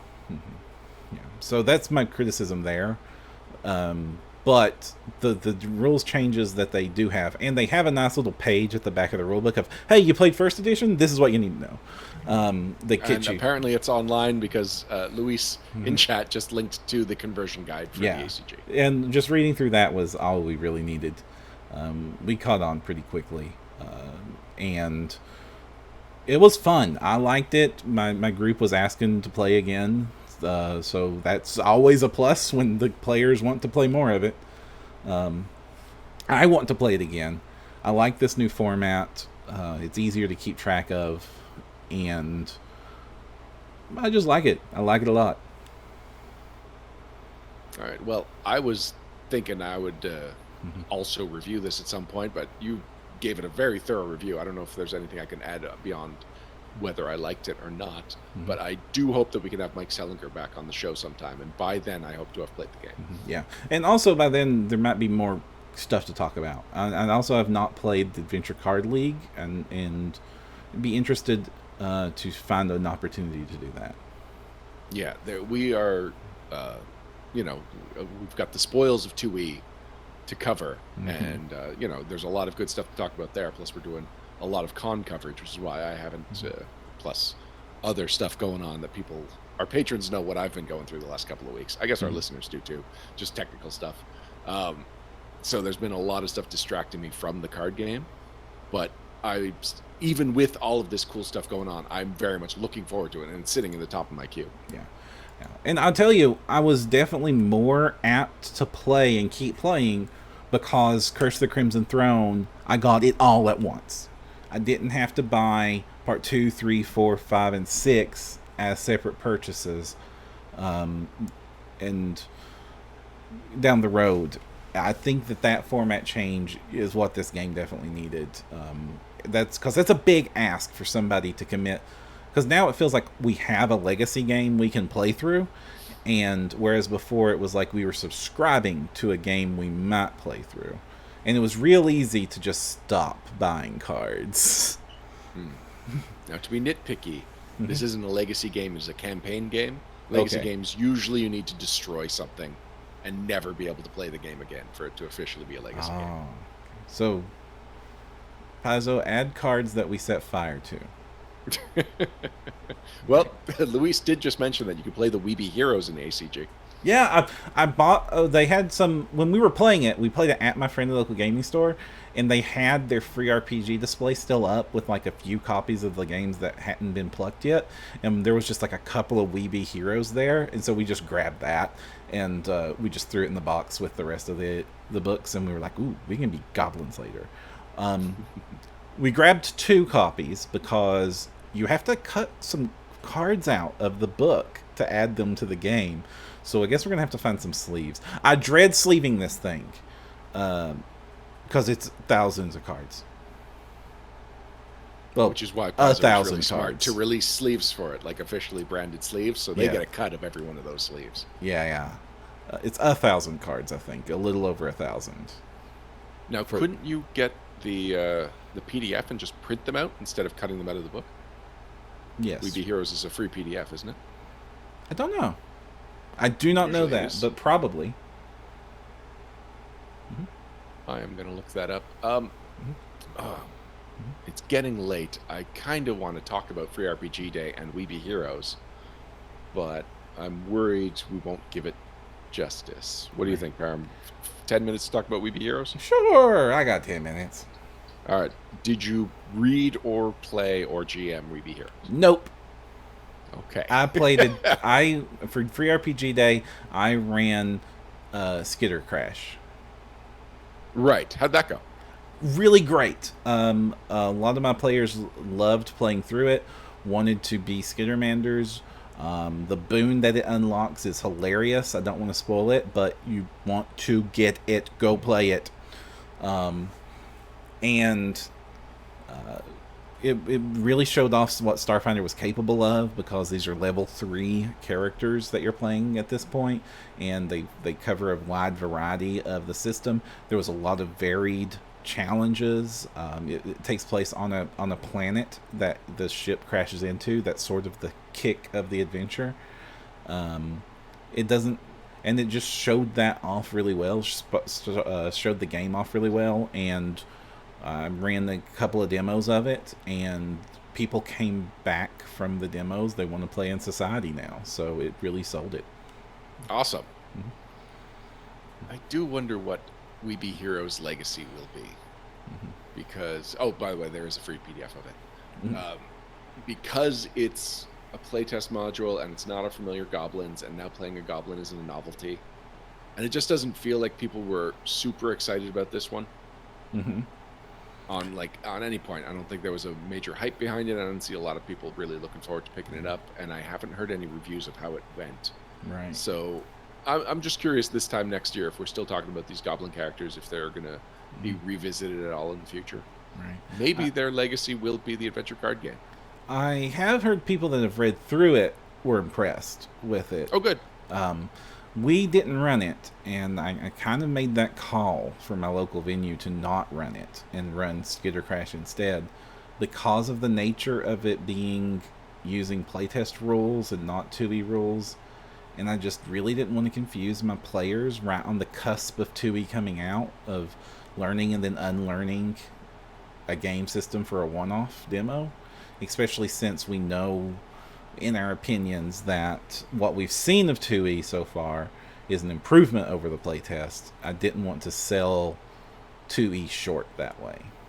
So I made the call as the organizer to we ran We Be Goblins 1. Oh, wow. Well, with this available as a free PDF, I will download it and at some point hope to read it. So that even if I never play it, if it's well written, and I don't want to fault the author, Brian Duckwitz, for anything that I'm saying about it not being something we're as enthusiastic about. It's not a reflection of the adventure. It's mostly a reflection of that weird time that it's being released and the system that it's using. And to be completely fair to Paizo on this one, is it sounds like they had to get this to them obscenely early for it to be ready for release right before their flagship game comes out, to the point that it had to use 1.0 rules. Not even 1.6 rules, like the final version. Like I would have justified it if it was using 1.6 rules. Yes, I can see. And I mean, you did enjoy a lot of your Pathfinder Society experience for the playtest. So this still has potential to be a fun adventure and a good time to run. It's just historically, how are people going to remember this module? That's what's most intriguing to me about it right now. What do you remember about Hollow's Last Hope? I think I've played it and run it, but remind me which one is Hollow's Last Hope. D0. It's the one with the big wolf on the cover. It was their very first free RPG Day module, technically the very first piece of Pathfinder. Then no, I have not played it or run it or read it or own it. It's the one that was infamous. I needed you to remind me it. It's the one that's infamously it's one of the collector holy grails, because it was before Pathfinder even really existed. It's the first Pathfinder adventure, only produced as free RPG Day at a time when nobody had a reason to give a crap about this upstart game mastery line, and most of those sorts of books, like this year, end up in rubbish bins. So when Pathfinder took off and everybody was looking to complete their collections, the printed version of this, which some people didn't even believe existed, and we had to convince them it did, shot up in price and is stupidly hard and expensive to get a hold of. Yeah, it's Kitsune Warlock points out it's the prequel to Crown of the Kobold King. Yes, it is indeed. You can play it and go into Crown of the Kobold King and then Revenge of the Kobold King. You can play it as a trilogy. Cool. I think we're about ready to wrap things up, Pam. Indeed. We transitioning or just calling it? Just call it. Thank you for joining us for another episode of No Direction, the No Direction Network. Of the No Direction podcast, the No Direction Network's Pathfinder News, Reviews, and Interviews podcast.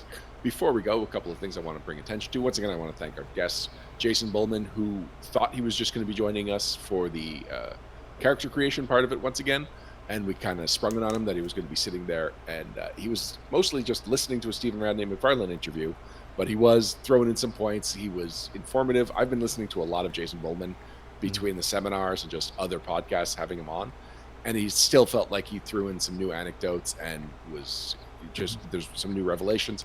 It's always great to have Jason on, and he has been so generous with his time for this lead up to the 2E. And then, of course, Stephen came on. We really got to go into the bestiary. He got to stay late. Yep. He covered a lot of questions in quick succession. And I want to thank once again chat for having all of those questions, a variety of them. They were good, strong questions that were covering different ground than we probably would have covered without those questions. Indeed. Beyond that, I do want to give a shout out. Param and I are celebrity authors. What? Or celebrity contributors to Legendary Games' new Kickstarter. Something's off about that. You still have 66 minutes to back as of this recording. But yeah, so we are bonus content by celebrity offers. We were the $42,000 stretch goal, which makes me so happy. I'm sure that's a coincidence, but I'm a big fan of the Hitchhiker's Guide to the Galaxy, and that number holds a lot of significance to me. People watching at home may have even noticed I did the For Life sign that I just Pavlovianly do when I see the number 42, because For Life is also 42. Yeah, so we are going to be contributing a couple of either organizations or... All right, I think I just tipped our hat that we're doing organizations because we were given a list of things we can contribute. Yeah, I'm not sure we're supposed to talk about what they are yet, though. So okay, yeah. So then that is the most I will reveal because I didn't mean to, but that's what happens with a live podcast sometimes. So anyway, yeah, we were going to be contributing some content to. I guess I should mention what this Kickstarter is. It's Ultimate Kingdom. There we go, Ultimate Kingdom for D&D 5e.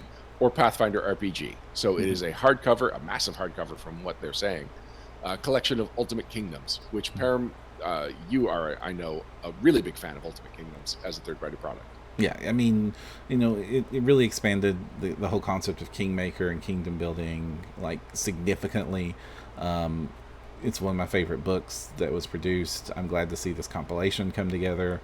I'm glad to see it enhanced. Obviously, it's being... You can pledge for the Pathfinder 1 version of this, and it's also being printed for 5e. And with Kingmaker getting converted to 5e, that's obviously a good lead up to why this is getting such interest. And so I'm just glad because this was a good book, and I was really glad to get to put my stamp on it. Well, and to clarify, the 5e content from the Kingmaker game space, what was the name of it? It wasn't Kickstarter, but anyway, it was a crowdfunded campaign. 5e content was a bestiary. Right. Whereas this is the kingdom building rules for 5e. It's third party, but Legendary Games also had their hand in that This is Kingmaker. better kingdom building rules. Like, in my opinion, better kingdom building rules.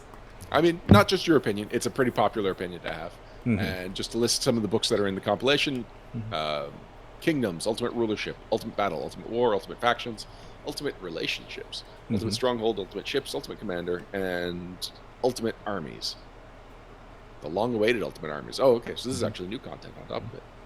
So anyway, like I said, if you are interested, you have many minutes to back this.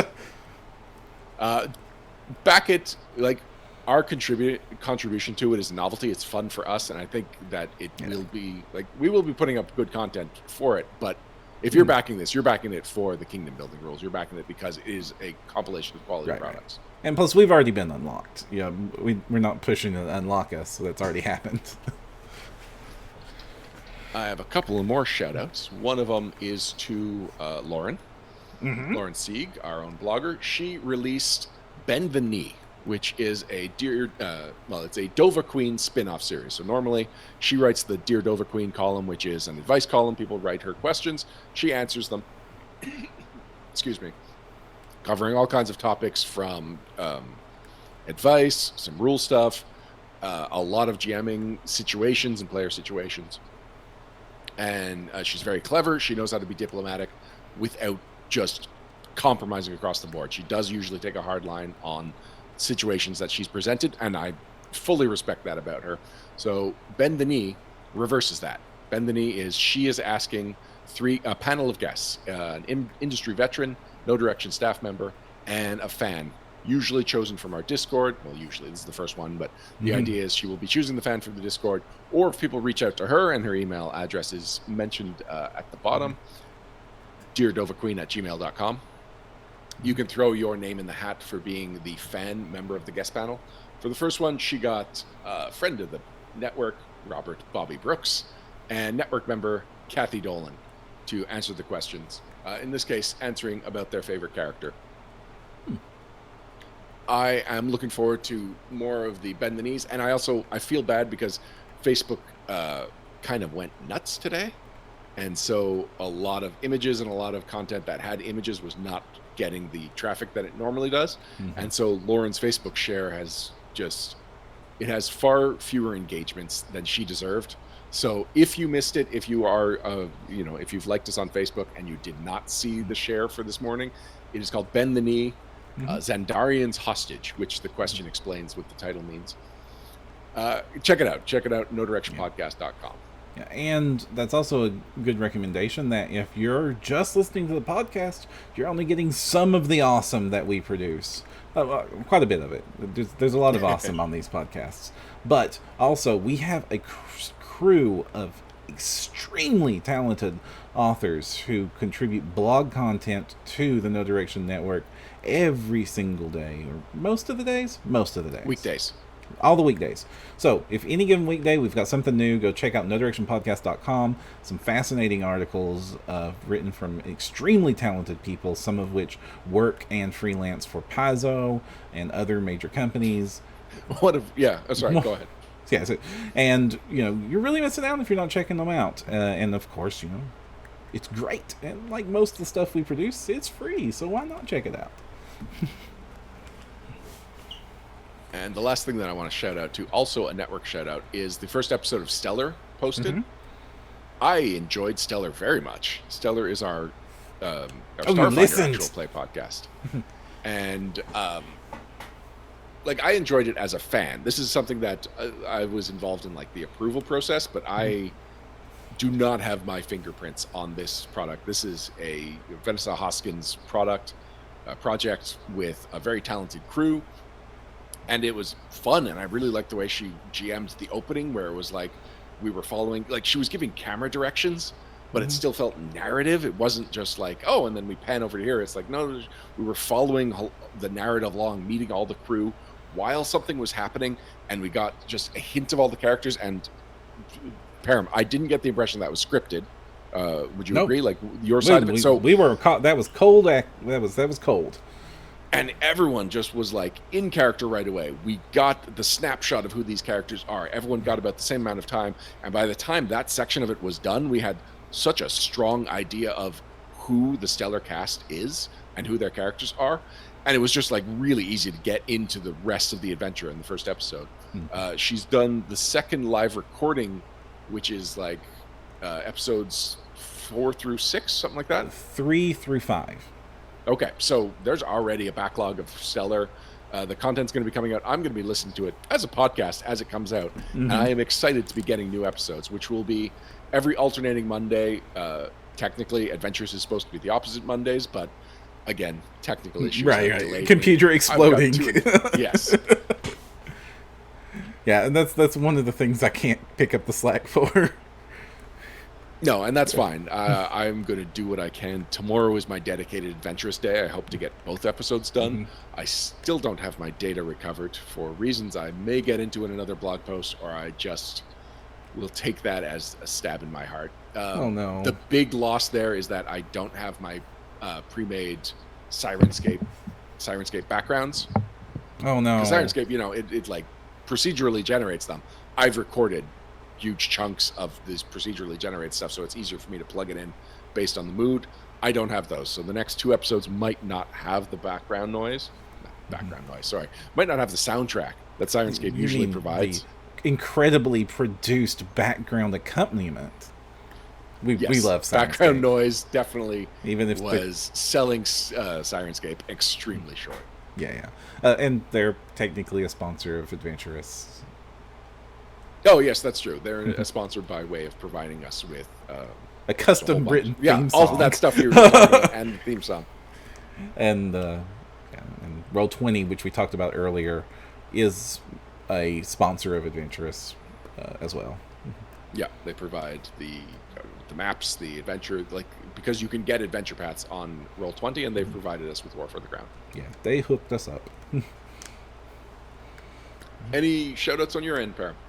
I want to shout out to our con team, who we are currently well in the weeds to prep for not PaizoCon's release, which is still underway and imminent and ongoing, but for GenCon, because we are going to be live streaming all of GenCon with Paizo, all the panels, just like you're used to, hopefully even better, because we've already been talking about ways we're going to do better this time. We're going to improve what we already got done. We've got a full staff on deck. So basically, Gen Con for those of us at the con is going to be awesome. For those of you at home, you can spend Gen Con with me and Vanessa and Lauren and James as we live stream all the panels, and then between the panels we're going to keep you entertained, and we're going to hope to get like mini interviews and topics and guests, and you can bet we're going to talk a lot about what we think about what we've seen in second edition and played, because we're going to be playing a lot of second edition, including my second shout out is that, of course, the official Gen Con stage, we're going to be playing a game of second edition, me and another KD staffer, as part of Gen Con's official stream of their convention on their own Twitch channel. And Jason Bulmahn will be the GM, and we'll be streaming with a couple of members from Dragons and Things, like we did last year. A great podcast, and we hope you check that out. There's also, should we spread this rumor, Per? What rumor? Rumor of a KD Gen Con meetup? Oh, if you're interested in KD, I mean, people might be interested in the KD meetup at Gen Con. We don't know. Yeah, we also don't know how this might work. So if you are interested, let us know, because right now it's in the early planning phases, which is very late for early planning phases for Gen Con. Yeah. But yeah, let us know if you'd be interested in hanging out with the network members that are there for, a few hours, maybe catch dinner or something. Give us an idea of how large this might be, and then we can start looking into making reservations and narrowing down the date. Indeed. We're hoping to have a good time. So, you know what? If you are a member of our Discord chat, go to the Gen Con channel in the events section. Mm-hmm. And let us know whether a Gen Con meetup with the KD crew interests you or not. Mm-hmm. And also, we added a recent area to our Discord channel, which you all need to be on, because it's the most chill place to talk about Pathfinder, Starfinder, and general nerdity with members of the KD staff and our fandom. We're all on there all the time. It's like we're always participating in conversations. We added a section to talk about the individual shows and episodes. So for each show, there's now a dedicated chat channel. And so there's going to be special digital cookies, in which case I'm going to Photoshop a really crappy cookie and give it to the first person that posts this episode once it is aired. You will have your own digital cookie. Yeah. And we appreciate it. Where else can people find us, Baron? You can find us at NoDirectionPodcast.com or at YouTube.com/NoDirectionShow, Facebook.com/NoDirection, Twitter.com/NoDirection. There's a No Direction Pinterest page that we're linking to on the website, and I don't know the link to it, so I can't just shout that out. It's an unofficial. Oh, not Pinterest. It's Instagram. Sorry, it's an unofficial Instagram run by Timothy Drake. He's doing a great job. Yeah, He's fantastic. He's not just copying and pasting the stuff on Facebook. He's contributing his opinion on the articles, giving a little bit more of a summary, because I will usually just find the quickest pun that I can make when I share them. So there is a reason to follow us on Instagram as well as follow us on Facebook and all of our other social media platforms. Yep. And of course here at twitch.tv/NoDirection. And finally, patreon.com/NoDirection. Right, because we couldn't do what we do without you. We appreciate and we do need the support in order to keep the network going and make things like Gen Con live streaming happen and Stellar happen and Adventurous happen. We could not do that. Me happen in the last month? Yeah, we would have just had to shut down the podcast because Ryan's computer exploded, and we had to. That's what we did last time. We had to, Yeah. had to take like a month hiatus. Yeah. But thanks to your support, we were able to use the funds that you guys provide to get Ryan's computer fixed. Your funds provided the button box that's made these episodes infinitely easier to run, and things where I can do like this wrap-ups and shout-out button I just pushed. And you're hearing the goblin go in wrap-ups and shout-outs right now. This is thanks to Talking you! over the goblin. Because we're already done past the time the goblin should have been. Yeah. This is thanks to you. And more important things like we had to upgrade our servers, we had to buy web templates, this podcast is actually kind of expensive to make it happen, and we very much appreciate that you all help make it happen. Ooh, I could tease something. Be careful. I'm not going to show the front of these, but these finally. They exist. Unconditioned They exist. cards. This was one of our original stretch goals, not stretch goals. Patreon incentives. There we go. Patreon incentives that people would get. Just quickly, original art and kind of a parody of a familiar design by Chris L. Kimball. Sorry, he's doing some great caricatures of members of the staff. So right now, I've got the Ryan, Kathy, and Param cards in my hand, ready to be handed out. If we do this KD meetup, by the way, then we will definitely try and arrange local pickup for that, because it'll just make shipping them out to our hundreds of people that have been patrons at one point or another. It'll make that a lot easier. Yeah. And so we expect those soonish. Yeah, they exist now. It's not just a cool piece of art that I got to share. It's a physical product. And it was something that was kind of like, oh, this is taking me too long. I am not giving it the time. And I was kind of getting a negative feeling towards the unconditioned cards. Now that I have them in my hand and they look super cool, I'm like, oh man, we should do 1 million more unconditioned cards. Well, let's be careful. Because see, we got to get these out into the world. At the moment, they've been taken off the Patreon. We are committed to 2 more based on the schedule that we originally laid out of 1 new card every 3 months.